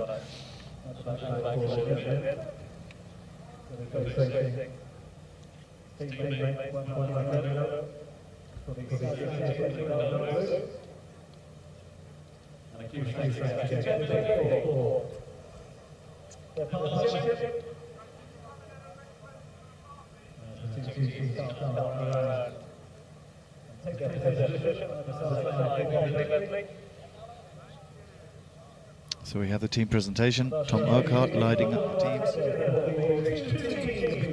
And if you can't hear it through the live stream, I'll repeat it to you. So, thank you so much, Tom. So here we go. I think we will start with the Bentley is there. Why not start with the Bentley team themselves? Sorry, not the Bentley team themselves, the Richard Mille team themselves. There is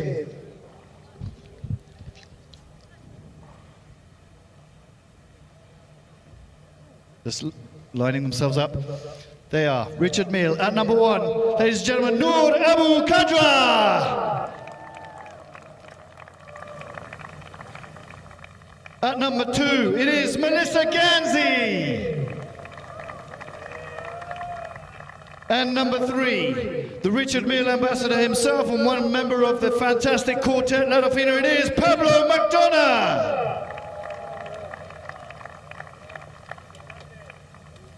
And then playing for the Saudi team in blue, we have His Highness Prince Salman bin Mansour Al Saud.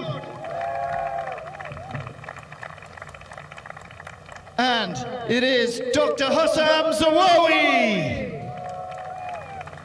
And at number 3, everybody's favorite member of La Dolfina, ladies and gentlemen, a big round of applause for Juan Martin Nero. And so let's keep the energy up. Your Royal Highnesses, ladies and gentlemen, we've got a fantastic game ahead of us for this second fixture here today. We'll just wait for the Bentley to leave the stadium, and then we'll get straight into the second game of the day. The first game was won by La Dolfina over the Bentley team. Bentley, of course, the automotive sponsor for the tournament. Richard Mille, our title sponsor, ready to make their debut as they approach the umpire.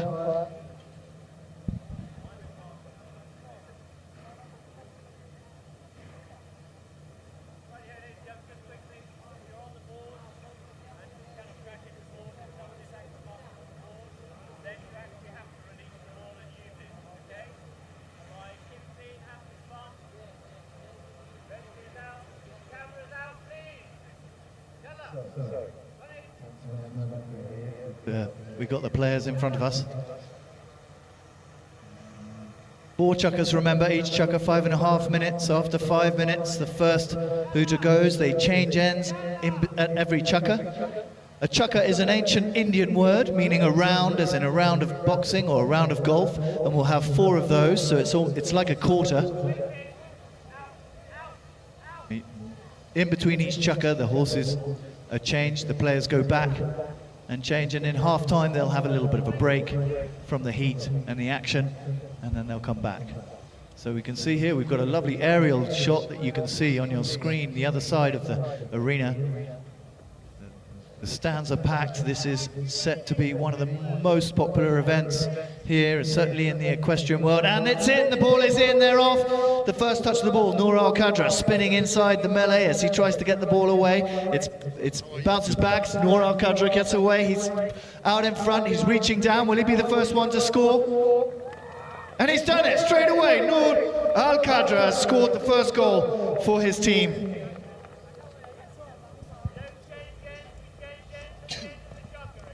Richard Mille changed the scoreline, 1-0.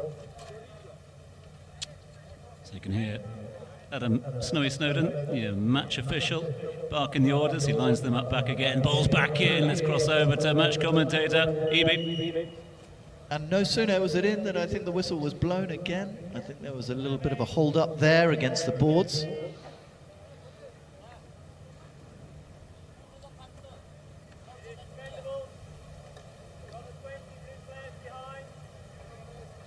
And bringing it in is young Salman, Prince Salman,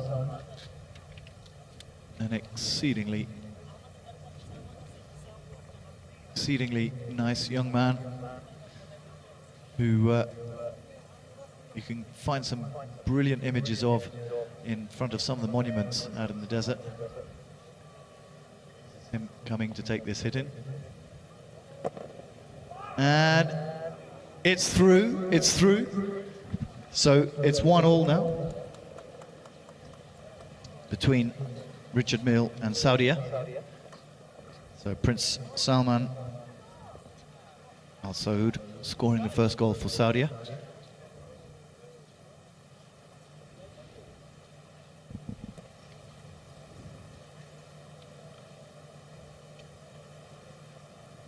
Straight back into the action. This is him again, Prince Salman. Prince Salman trying to come through with a little bit of help from Hossam Zawawi, who slows down to try and pick it up. Melissa Ganzi pokes it through. She's played plenty of this. I think she recently played on the snow in Aspen. A backhander from Prince Salman. And Melissa Ganzi turning inside. A well-known trick there to catch the player on the wrong side. Bounces off the post, and there it is. Is it going to be? Remains in play. Hossam Al-Zawawi takes a shot at goal himself. Another Saudi player, homegrown. Look at that. He picked that up off Pablo McDonough and then managed to put it through. And that's not something that happens every day. You steal the ball off one of the best players in the world and then poke it through. But Hossam Zawawi has managed to do it and makes his lap of victory as he comes back for the throw-in for Adam Snowden to reintroduce the ball. Certainly enjoyed this one, didn't he? Just judging by the celebrations after that winning shot. Big forehand. Punches the air.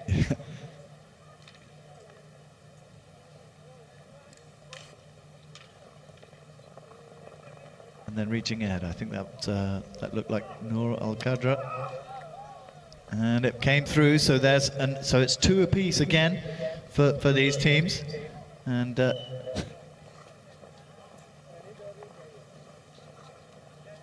might be called for a mallet change here. Noor Qadra scored down at this end this time, so we had Hossam Al-Zawawi scoring, so the score 2 apiece with half a chukker remaining. The ball ready to get bounced back in. Just waiting for one of the Saudi players to return to the fray. Change of mallet. Back to 3 against 3.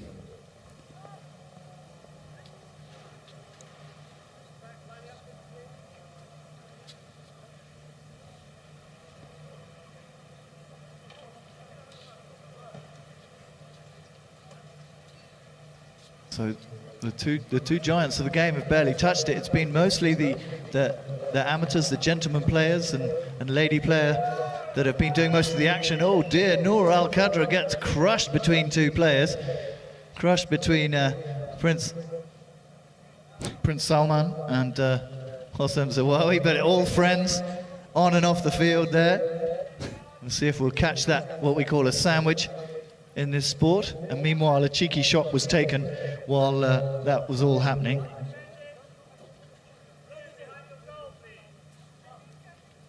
So, Adam Snowden telling the players where to collect. A hit from the back line that I think will be taken by... Oh no, it's a penalty that's to be taken by Melissa Ganzi. And there it is, she scores, 3-2. Yeah, Melissa Ganzi not likely to miss from the spot there. Huge experience and has played and won polo tournaments the world over in her native US, across Europe.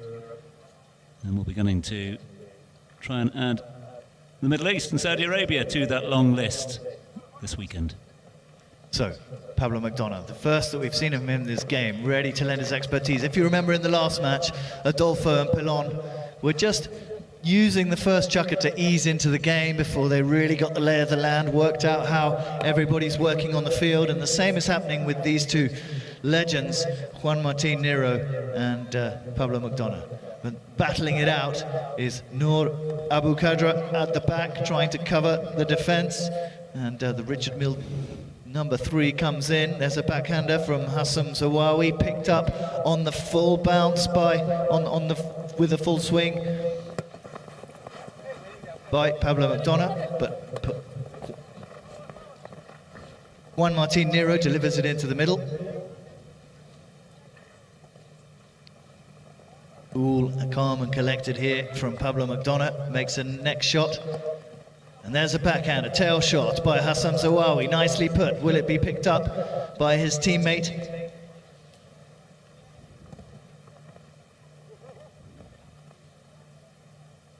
Lovely little backhander there by Melissa Ganzi.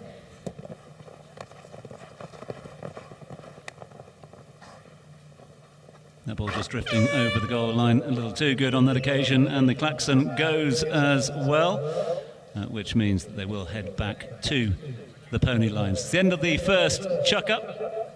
We've had 5 goals in that first chukker.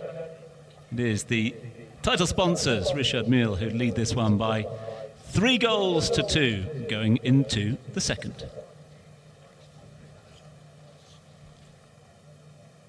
So Richard Mille ahead as we take the short break between chukkers, and the players will head out into the pony lines.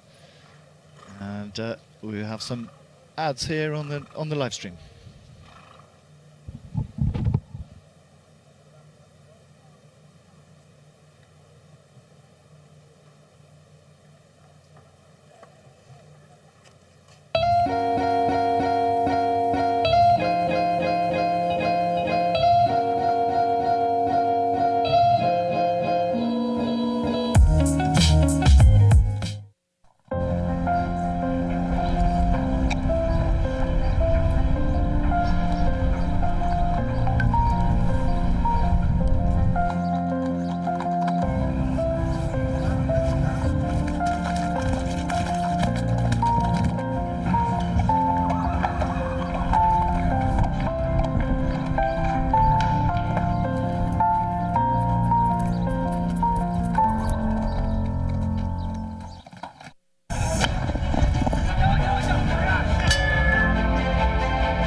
against the evento, c'est maravilloso.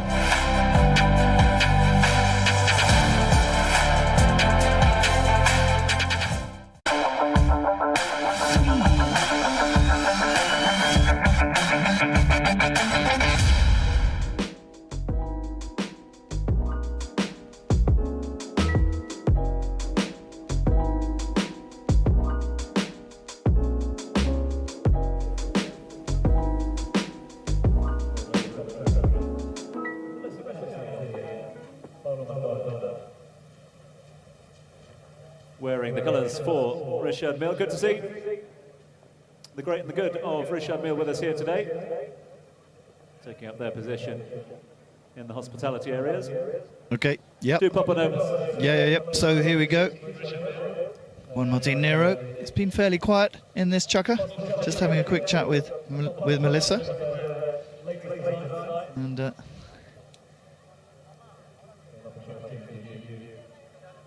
just trying to work out what the logos were on his hat. Didn't see them this past summer.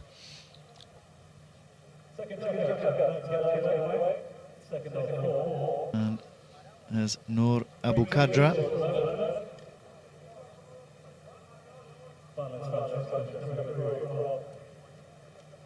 Quick handshake with Hassam Zawawi.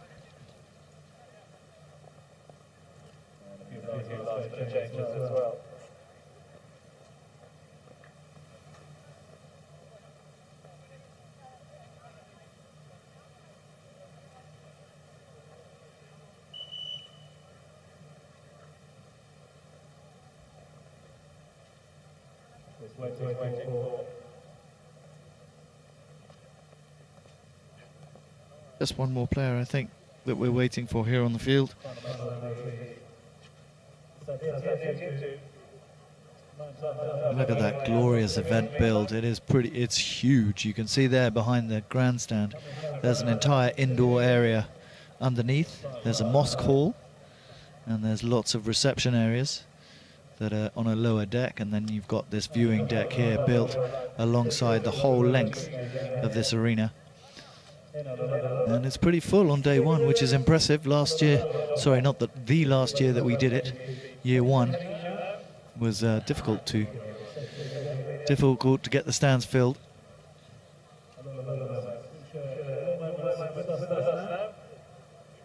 A very friendly fellow, this Hassam Zawawi.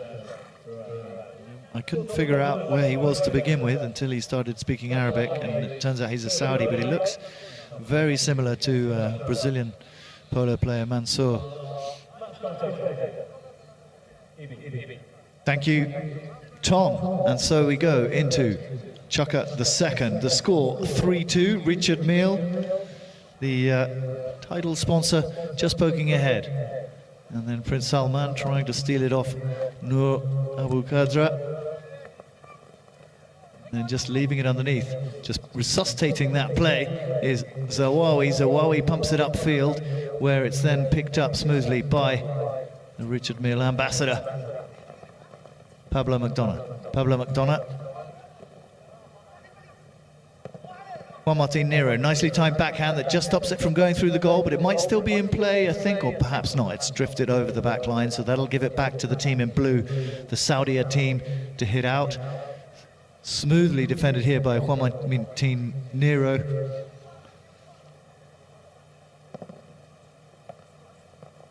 Punches it upfield. Gives it to Prince Salman, but he doesn't manage to turn it around. And it's up to, is that Noor, who then puts it up to Melissa. Melissa makes the play for a second. A back shot under the neck, down the boards. It's perfectly placed there. A backhander by Zawawi is met by... bounces off the post. Look at the bad luck on that, but I think that one was definitely a goal, just in case the first one hadn't made the difference. Pablo McDonough puts it through with... aplomb? Certainty. Yeah, if you can't get past that post, just go over it. Just go over it.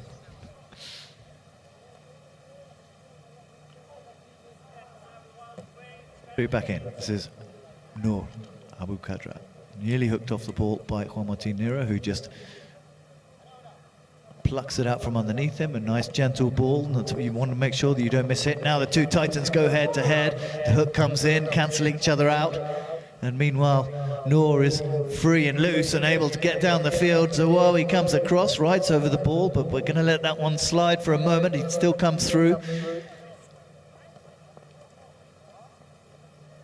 Melissa puts it forward. Nice and cautious. Right in front of the goal, she takes the shot. It bounces off Prince Salman's horse, and here's Pablo McDonough, who gives another chance to Melissa. She tries to take it out, but Zawawi comes out in front of her, and that caution paid off because she was being awarded the foul. That's going to be placed there, the ball placed there for her to take right in front of the posts, and Pablo is going to give it over to Melissa to take the penalty, which she will. Can see some of the challenges that these players are facing, certainly in the second game, as that sun begins to set. As it comes down, the shadows lengthen just that little bit more. Yeah, just make visibility that touch more challenging, but right, once we're in. Melissa scored that penalty, by the way, so it's 5-2 to Richard Mille.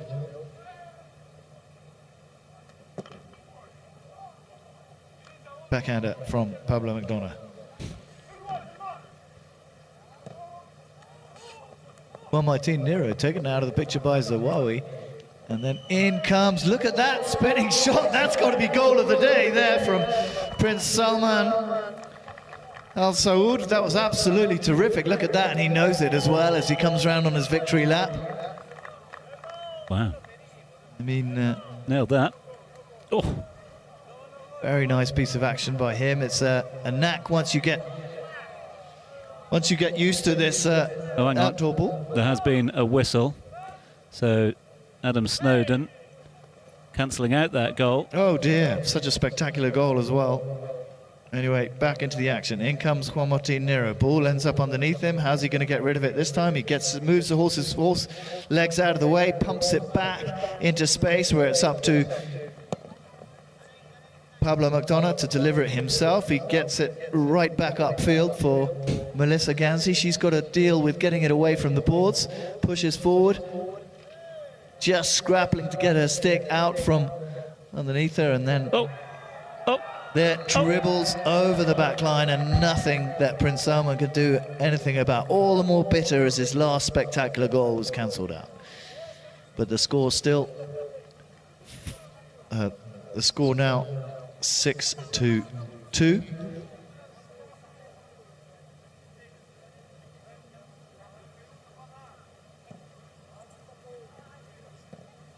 Here's Zawawi. Zawawi makes the pass. It's nearly picked up by Nero, but he's luckily it finds its way onto his easy side, onto the stick side. Can't quite get it past Noor.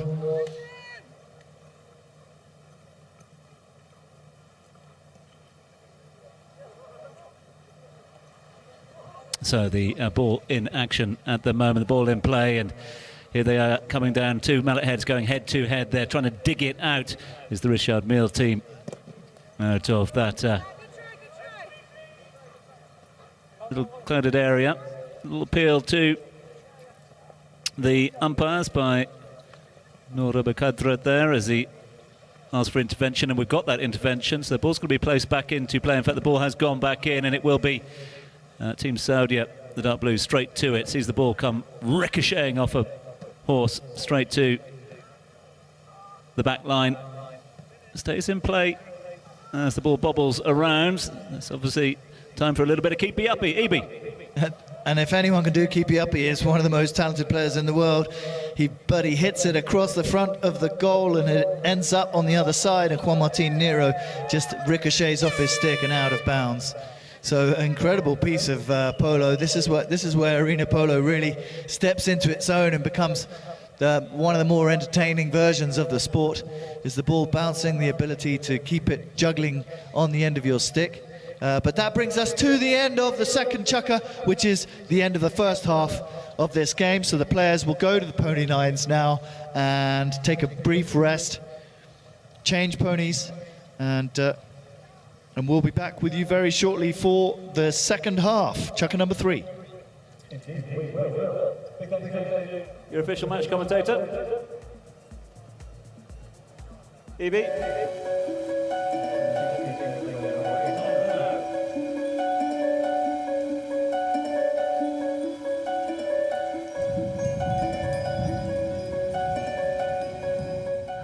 We are here at the Maraya.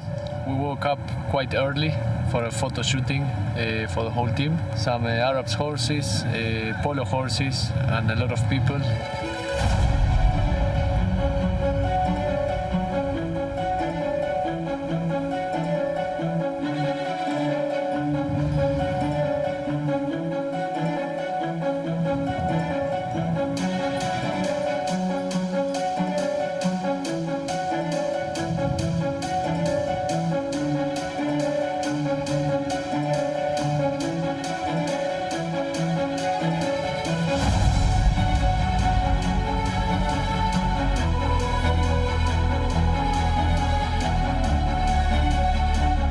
Here in Hijra, in AlUla, in Saudi Arabia, with the Delfina, and it's our great pleasure to celebrate the existence of this place with the world's greatest polo team.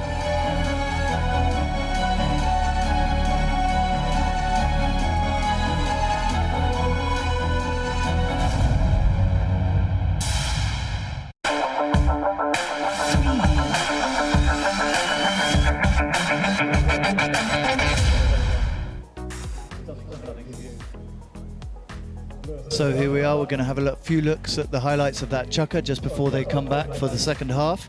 You can see here that Saudi were holding their own in the first chukka, and then Richard Mille came back and took it off them.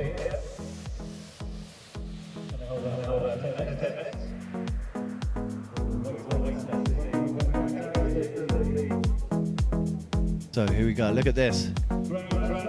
Noor Abu Qadra switching to the near side. No, he decided against that and then came back in and just poked this one through. And then this penalty from young Prince Salman. As I keep wanting to say Richard Mille, but it's actually Pablo McDonough looks on.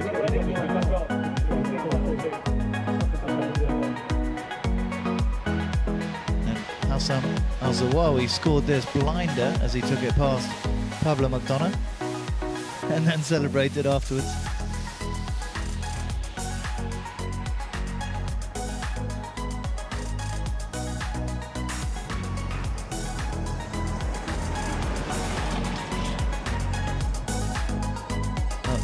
Zawawi coming in to try and save this one, but it's too late. Noor Abu Qadra has come in and got this one too.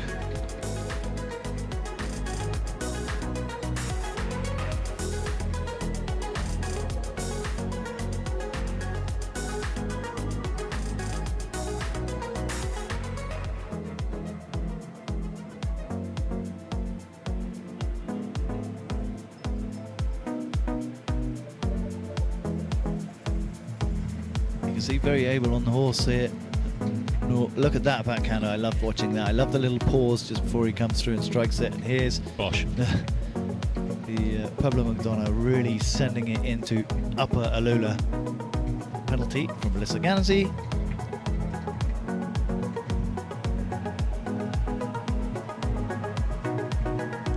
I like the motif of the horses on the front of her helmet. Look at this one. This was disallowed, but look at that for a goal from young Prince Salman. A flourish as well. Yeah, a little bit of a flick of the wrist at the end. Held the pose. Celebrating with Hassan Zawawi. Just really going for it here.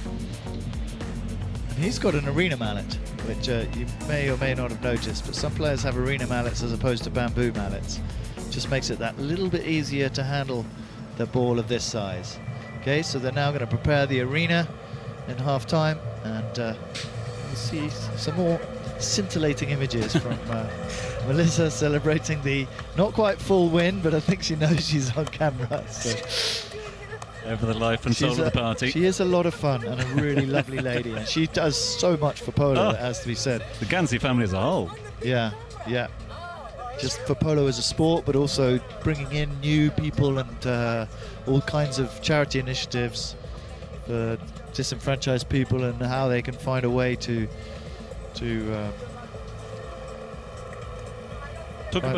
find a way to make things a little bit better through the medium of polo. Talk about the yin and the yang of polo, the different elements of polo.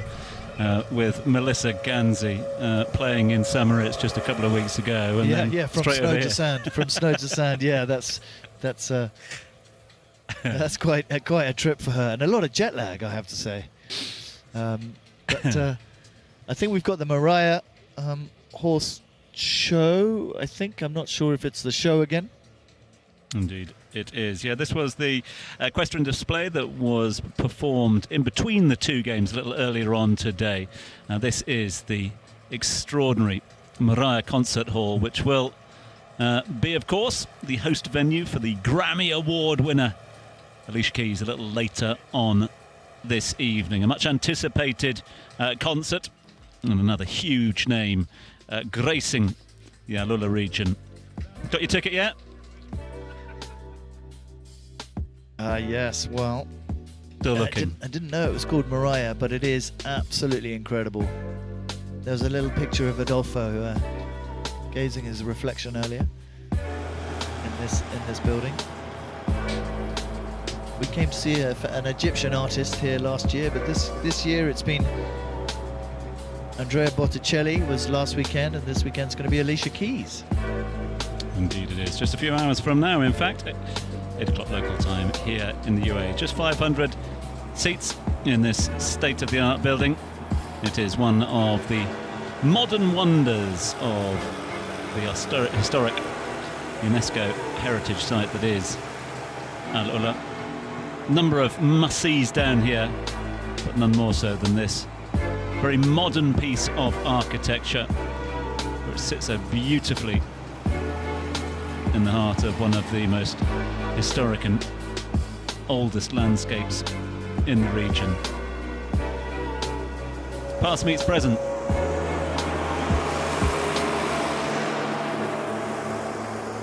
Let's take some cleaning though.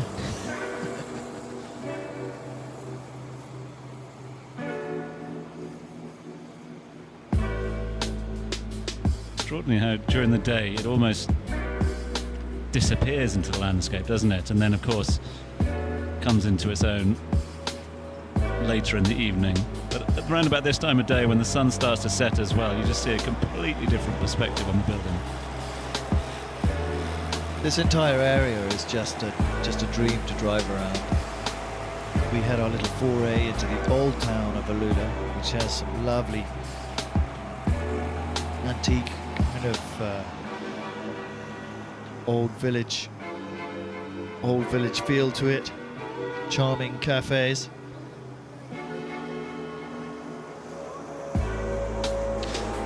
So we'll leave you with the images of the Al Mariah Concert Hall, which, as we said, will play host to Alicia Keys a little later on. Just one of the modern wonders of the AlUla desert region of the Kingdom of Saudi Arabia.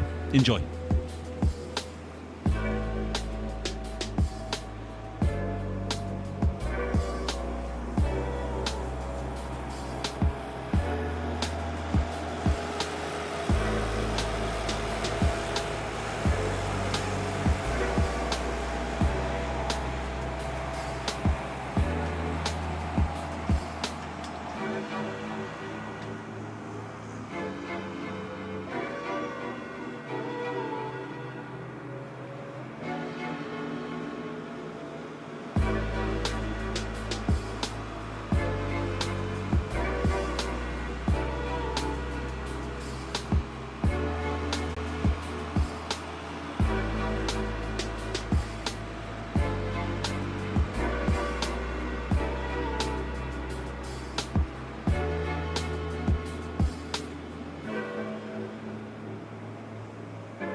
One roll up. On the field. Big thanks to all the groundsmen.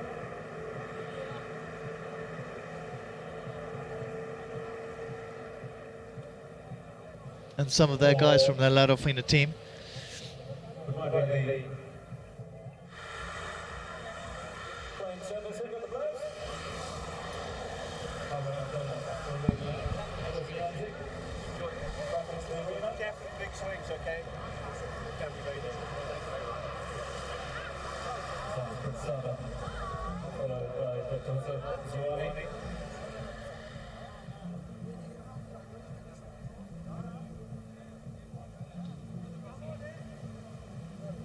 So the players are back on the field. I think I see the complete set. Saudia is behind by 4 goals. Richard Mille is leading 6-2.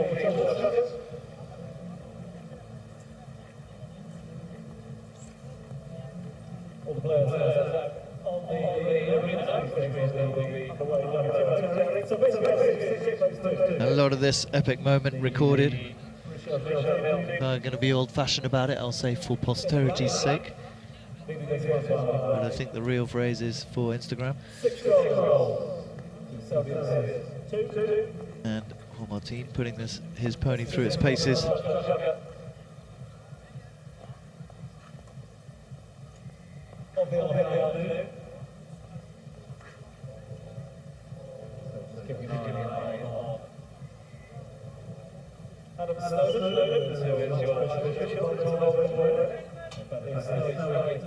Adam Snowden there, waiting. He's got his able assistant who's been helping him throw the ball in and just catching every bit of the action. We're in. Straight away from this play, it looks like it's Juan Martin, tries to just flick it back into the middle. It's picked up there by Noor Kadra, turning it round on this grey pony. Waiting to pick it up from behind him was Prince Salman.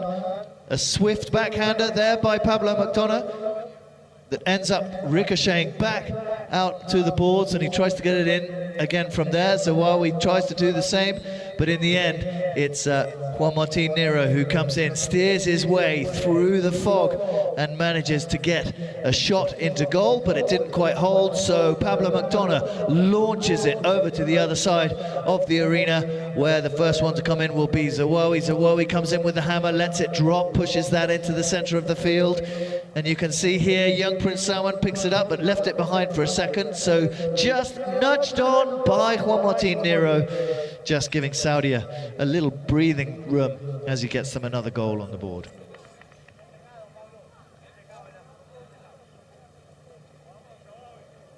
Lovely passage of play there.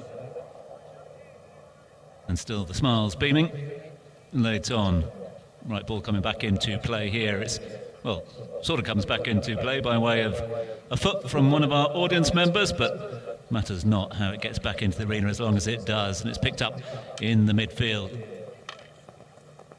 Dark blue against black gets a little difficult to call when the shadows start to lengthen. A little bit challenging, but luckily the ball, the fluorescent ball, is the thing that we've got to follow. Turning it ably. Juan Martin Nero launches it over into the back of the field, and I don't think it went through the posts on its journey, so it'll be Pablo McDonough that brings it back in for the team in black. Richard Mille pumps it right over everybody's heads. No, this one, not this one. This one goes to Melissa. Melissa looks up. She's going to distribute from here. Just edging forward, Melissa Ganzi, all the way from Florida. Just impeded there for a second, picked up going the other way. Nice. Lovely backhand, what a play by that, picked up out of the air, plucked out of the air by Juan Martin Nero, stopped on the ball, Melissa Ganzi. Here comes Zawawi. Zawawi looking to push it forward.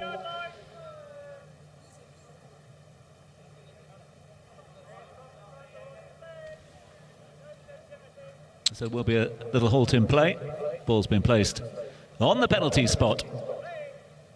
Play comes the call from Adam Snowden. And Melissa Ganzi with the measured approach, and Melissa will not miss from there. Another goal for Melissa Ganzi, another goal for the Richard Mille team. 7-3 now, I believe. Indeed it is, being chalked up on the scoreboard as we speak.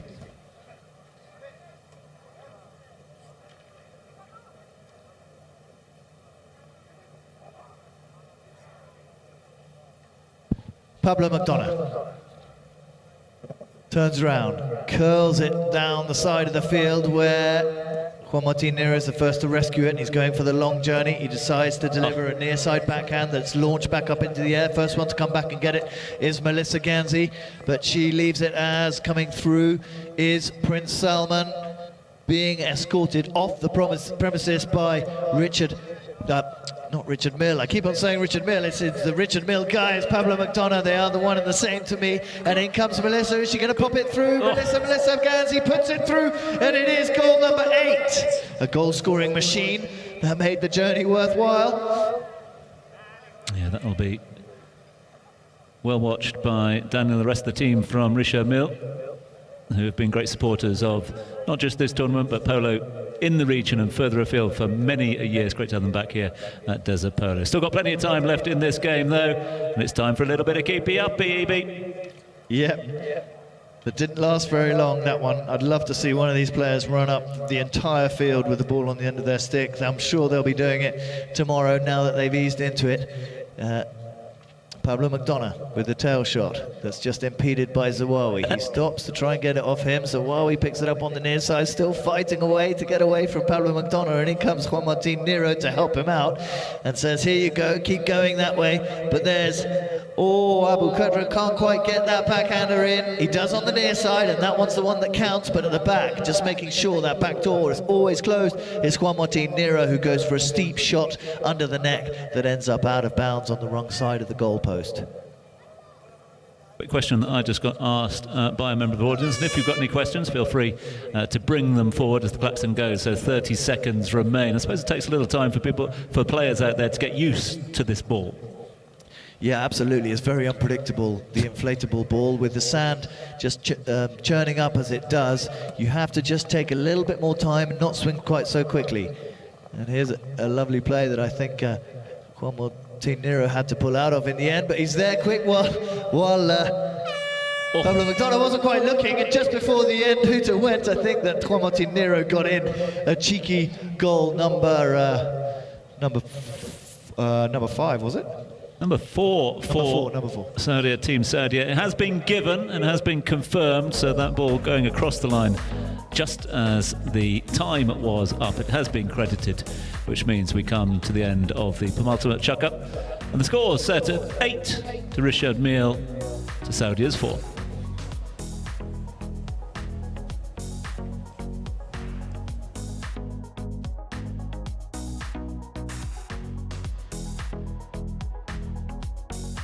So brief break while they change horses. I think one of the players is already on his. Well,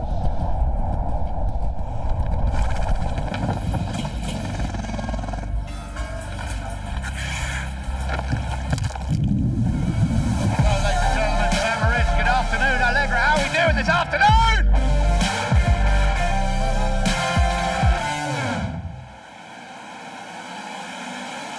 You know, organizing a polo tournament is a teamwork. It's like playing polo. You need a good team. And here in Samaritz, we have a fantastic team. We are here on a frozen lake. Underneath, 70 meters of water, only 50 centimeters of ice. And we built a city on it with the weight of about 80 elephants. So you know what this means? It's unbelievable, and it turned out to be another great success.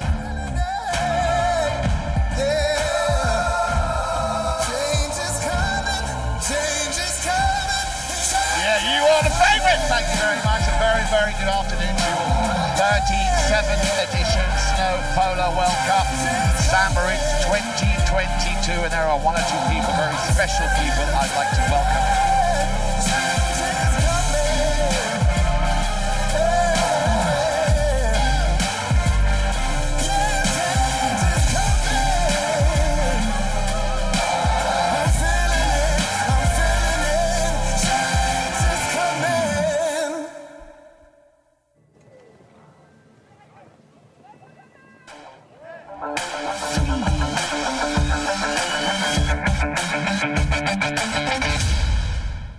So that was a very efficient chucker change, and we're back in the action. I think we've already had it. I think by the looks of things, they're coming back to the center, so we've already had a goal. It's another one for the Saudi team. So it's goal number 5. 8-5, the gap's been narrowed, just like it was in the first game. It's Performance Polo, I can see, on the side of Juan Martin Nero's hat. Pablo McDonough going back to rescue the ball, just keeping it out in front, even though he's taking 2 steps back to go 4 forward. And he does that. Look at the timing that he gets on the ball on that side. And then he pumps it right into the middle just for someone to finish off. And that someone could be Melissa Ganzi. She's got 1 shot to do it. She takes it under the neck. And it hasn't quite got the angle. Yes, it has. Yes, it has. She's turned it in. Oh. But I think Juan Martin Nero tried to, but coming through was Noor. And Noor got the goal. I didn't hear a whistle. Goal stands. So the goal stands. So Richard Mille just an inch forward in their lead there. Lovely delivery from Pablo McDonough up to Melissa Ganzi. Do we give that one to Noor or Noor's pony? They are as one in this. Prince Salman hooked by Noor as he comes through. I think he sort of caught that. I think he ended up wrapping his stick around Noor's throat. This is a contact sport. You should know, but I think he's all right. Structurally, he looks fine. I think it just was just stung a little bit as it came round, that particular swing. Stinger. Out of the saddle at the moment, just taking an opportunity. Rub that one off, and he's pointing to his hand there, just at the base of the thumb. But it's all handshakes. Handshakes on the sore thumb as well. That'll work. All friends, on and off the field. Oh, there's the hook. He came in for the hook. It was a hard one, and you can see that he put his stick in the way, which is something you are actually allowed to do if you do it in the right way. But he might have been just a little bit too eager to stop that swing from coming through. The goal's plenty though. It's 9 plays 5. What have we got? 3:42 left on the clock. All the players will come back to the centre of the field. There'll be another ball in from our special guests on that far side. 5-9 we're at, and that's with 3 minutes 50 seconds remaining of this last chapter. The second game of the day. We've got 2 of these games tomorrow, which will be the final and the sub-final between the winners and losers of today's game. A little missed opportunity there as it goes over the back, giving it back to Richard Mille to bring back in.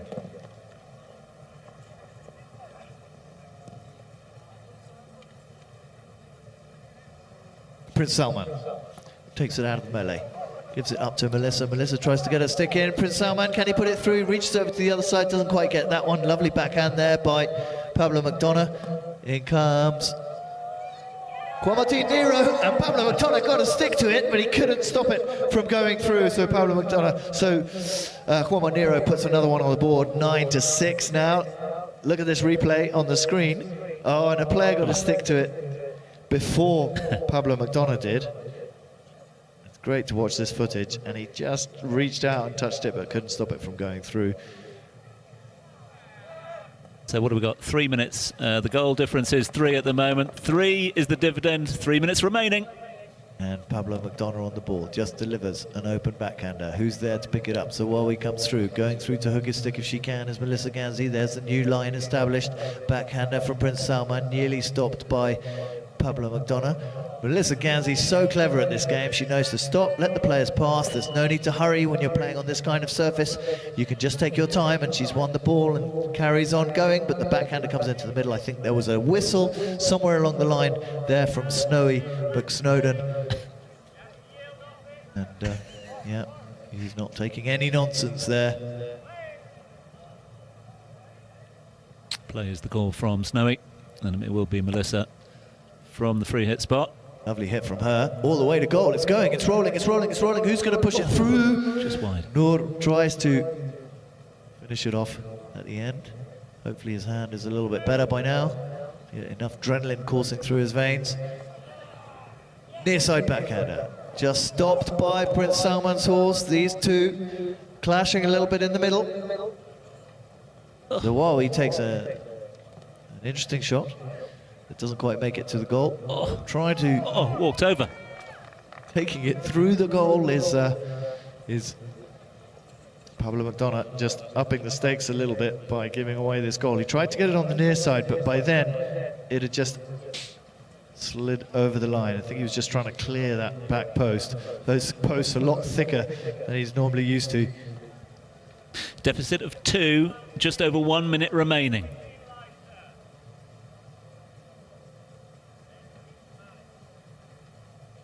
Zawawi hits it back. Ganzi.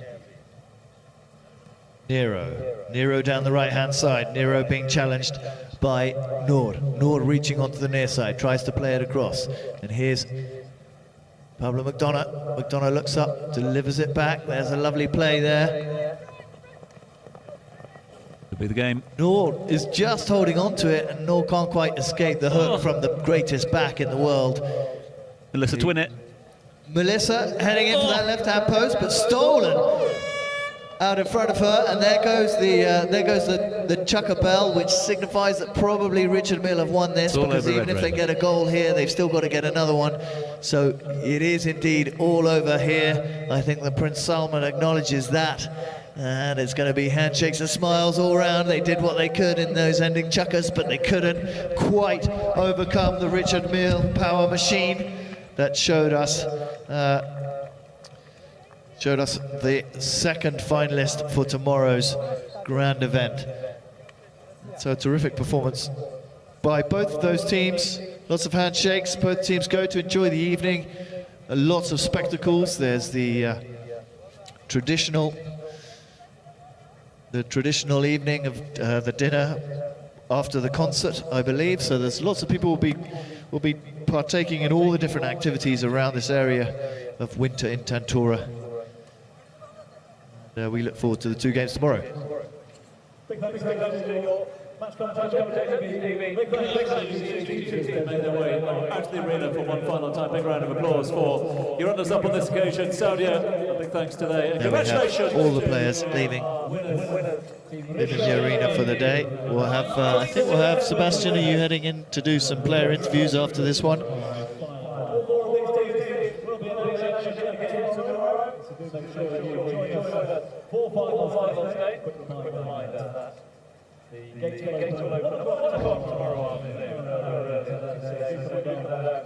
Join us finale for this year's AlUla Desert 2022. We will of course keep here at the venue, so do join us.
Okay, so there was a few clips of the player highlights of today's action. Super day, and we're going to straight over to Seb for some interviews with the players in the players' tent. Thank you, Evie. Here we are with Pablo McDonough. He just won 9-7 for Richard Mille, his team. Second time that you are here. Tell me your feelings, your experience at this moment. Oh, it's nice to be back here in AlUla. I think the setup and the facility they have built up for this event is amazing, even better than the previous year. So we are, as a team, very happy to be here, and hopefully we can have a good final. You have your brand actually supporting you, being the main sponsor here. What does it mean for you and the brand? Well, it's been a long time relationship with Richard Mille. I started back in 2011 or 12, so it's been 10 years already. And I'm very grateful. I'm very happy to be part of this family. It's like a real family, and again, to have them sponsoring Polo all over the world, not only here, which is a very special place, AlUla and Saudi Arabia, but as well in Europe, in America. So we are happy to do things together, and I hope we can continue to do many things in the future. You are not only a guest here, but also you are kind of, from all the players, part of the organization. Why? Because you are very much related with Amer as well, with obviously Richard Mille is the main sponsor. What does it mean to you to be part of that? You have more responsibility than the other players, probably. Oh, well, then it was a first approach by Amer and Rodolfo like 2 or 3 years ago, when they wanted to bring top players for this event, and I think La Dolfina was of course the best move to do. We were playing the Open together, and even though now we are not longer playing together in Argentina, we are happy to be sharing this moment here in AlUla. Well, thank you very much, Pablo. Good luck tomorrow. You have to play against Cambiaso in the final. I hope it's good for you. But it's going to be a good game. Good to play and good to watch. Thank you, Pablo. Back to you, Evie. Thank you. Thank you, Sebas. Thanks, Pablo. That was great. Great to hear, and lovely interview there, Sebas, clearing up what it is that Pablo McDonough brings to the party here, and it's a lot. It's Richard Mille, title sponsor, making it happen in conjunction with his old teammates, but constant friends, the La Dolfina team. And so we're going to have a look at a little highlight reel shortly, just to see the best of the day and some of the interview moments, and just see again the spectacle that is Polo in AlUla here in Saudi Arabia.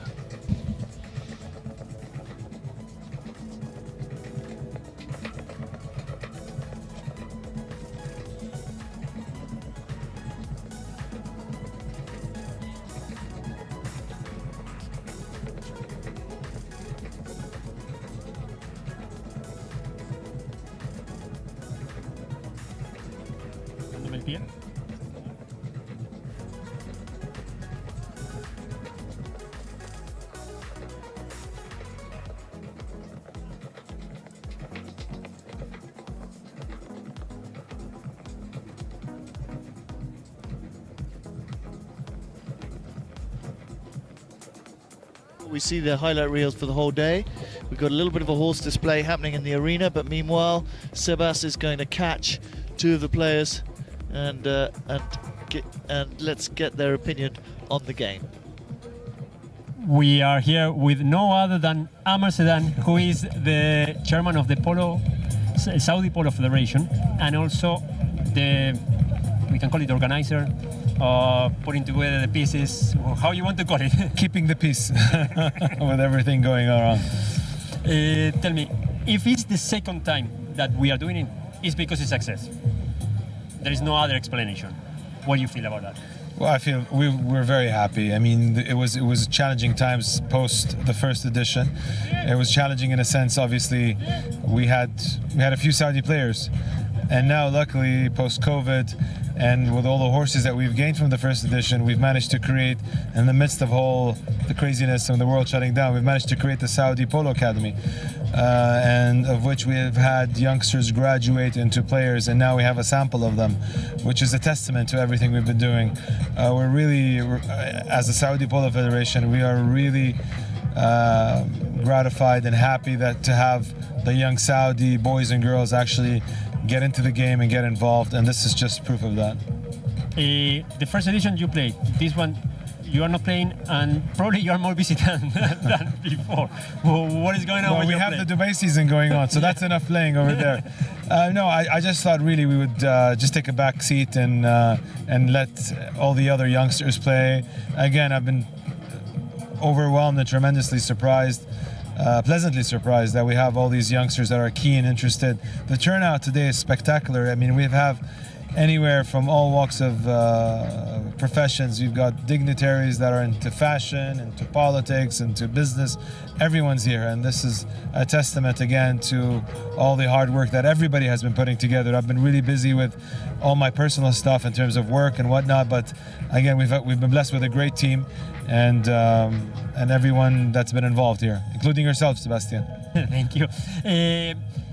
If you have to give a forecast for in 2-3 years' time for the polo in Saudi, what you imagine?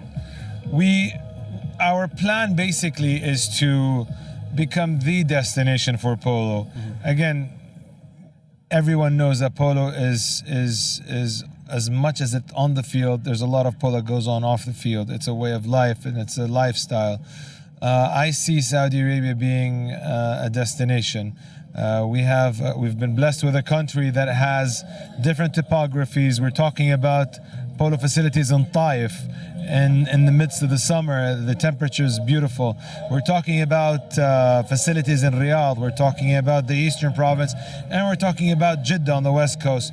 So we in Saudi, the way we do things are basically go big or go home, and that's the plan we've got, and we have the full support of all the powers to be to see through this passion and vision as well. So I think next year, I know next year we'll have a world scale facility, a greenfield, and we will have our inaugural game next year, and it's going to be just bigger and better than what we have here. Wow, big expectation. Well, thank you very much, Amr. Thank you for having us. Thank you for putting this together. Thank you for your coverage, and we're very happy to have you, and more to come, inshallah. Thank you, Amr. Back to you, Ibi. Thank you. So thank you to Sebas, and thank you for that interview. Amr Zidane, the head of the Saudi Polo Federation, with big vision for the future. And meanwhile, the local horse riders here showing us their display on the field. So always fun to watch them doing this. Very skillful and really having fun while they're doing it.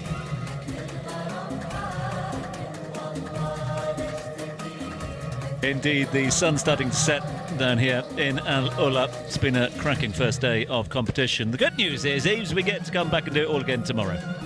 Absolutely. And look at these guys. This is... Don't try this at home. This was the sandwich with Noor Abu Qadra when he got caught in the middle of the two. That's pretty impressive. Where is the... Oh, there he is, the third rider on the back.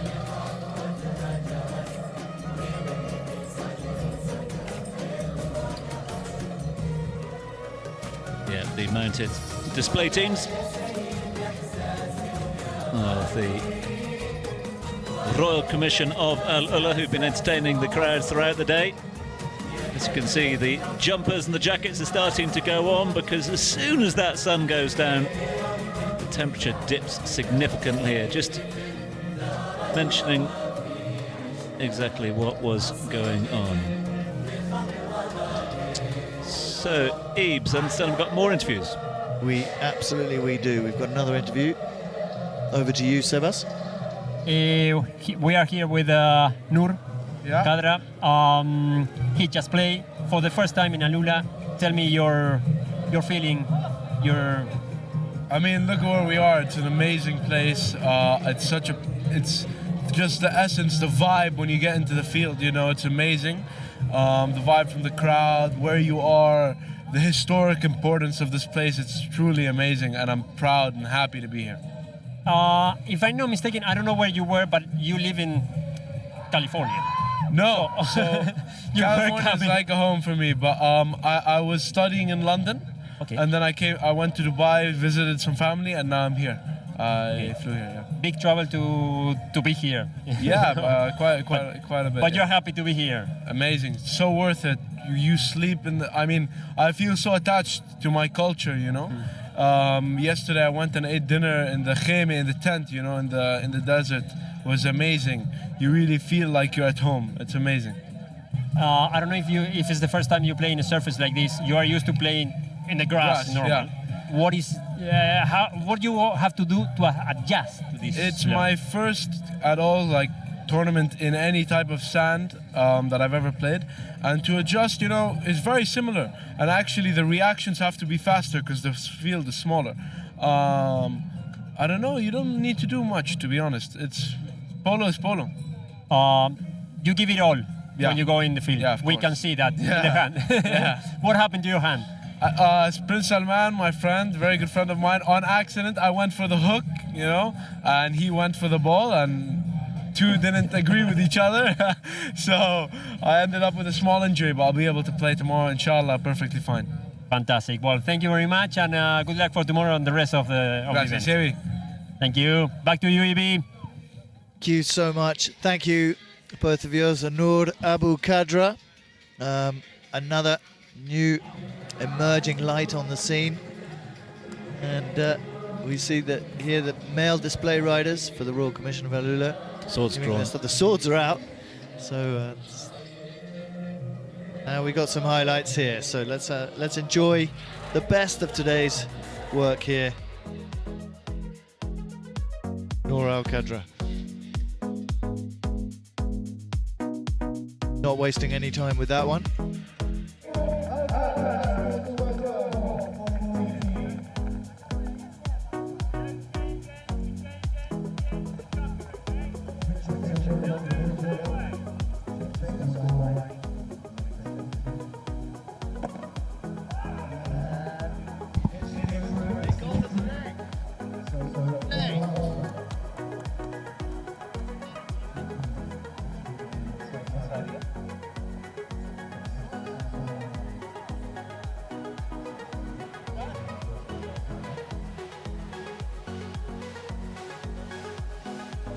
Prince Salman taking it through, and this one was great, wasn't it?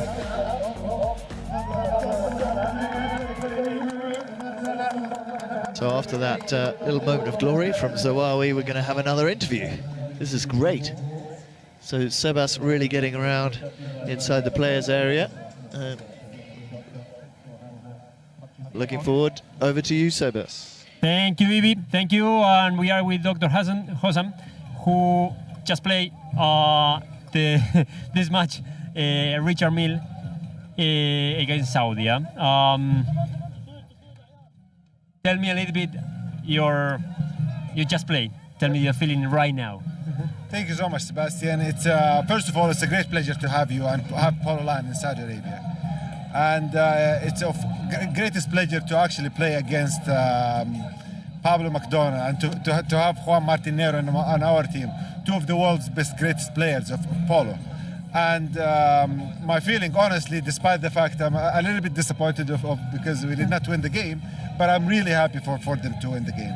They played extremely well, and I can't be happier of playing in this tournament. Tell me, you are one of the local players. Tell me, what is the situation in this moment? How many players, if you can tell a little bit about the Saudi polo? The Saudi polo is growing. The Saudi Polo Federation was founded nearly 3 years ago. And despite the fact it's only 3 years old, we have put together quite a lot of tournaments. We played in Dubai. Now we have this is the second tournament in AlUla. We had 4 or 5 tournaments in Riyadh, and it's just growing. And the number of players is just keep going. look, there's a lot of Saudi polo players who are playing around the world, like myself, before the foundation of the Saudi Polo Federation. And as soon as we realized that there's a federation now, and there are more players coming together, the overall number of Saudi players is just growing, and I can't be happier to play with my fellow Saudis.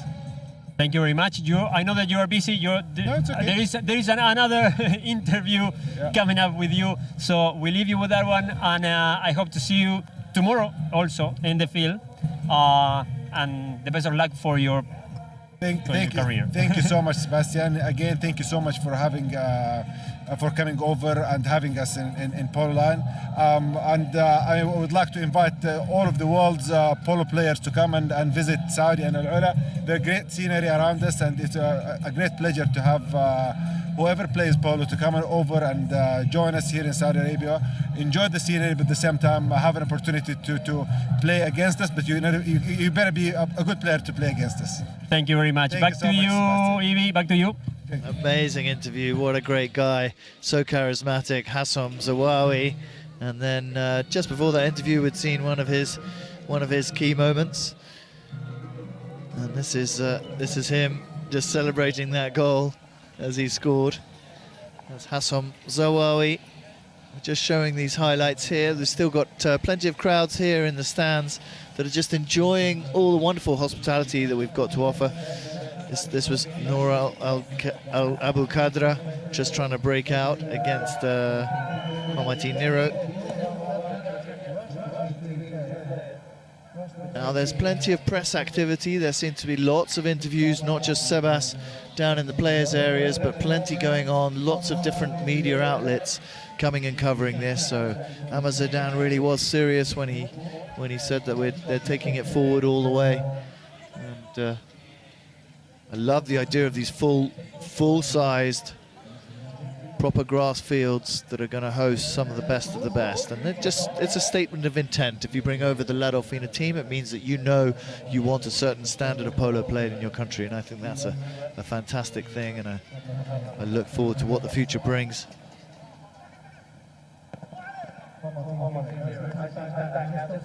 Just a joy to watch Juan Monero in any medium, and this guy. So stylish with his La Iranita logo on the back of his helmet.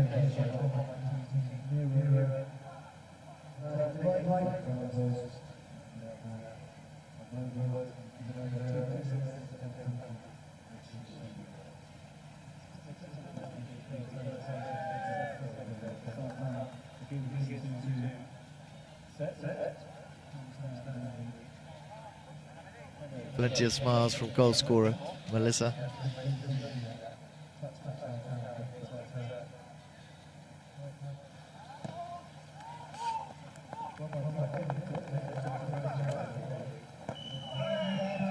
That one should have been the goal of the day, but you heard the whistle. You heard the whistle just before he hit it.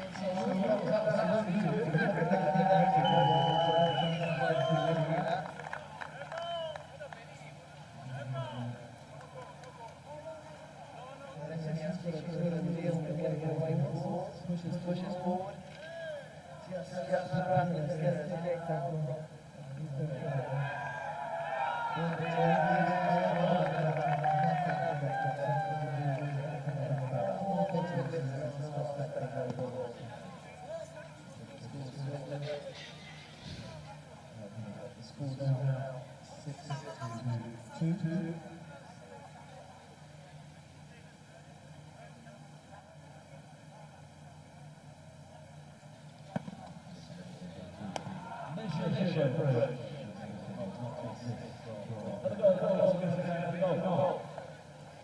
So I'll just introduce tomorrow.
And so that brings us to the end of an absolutely fabulous day here in AlUla.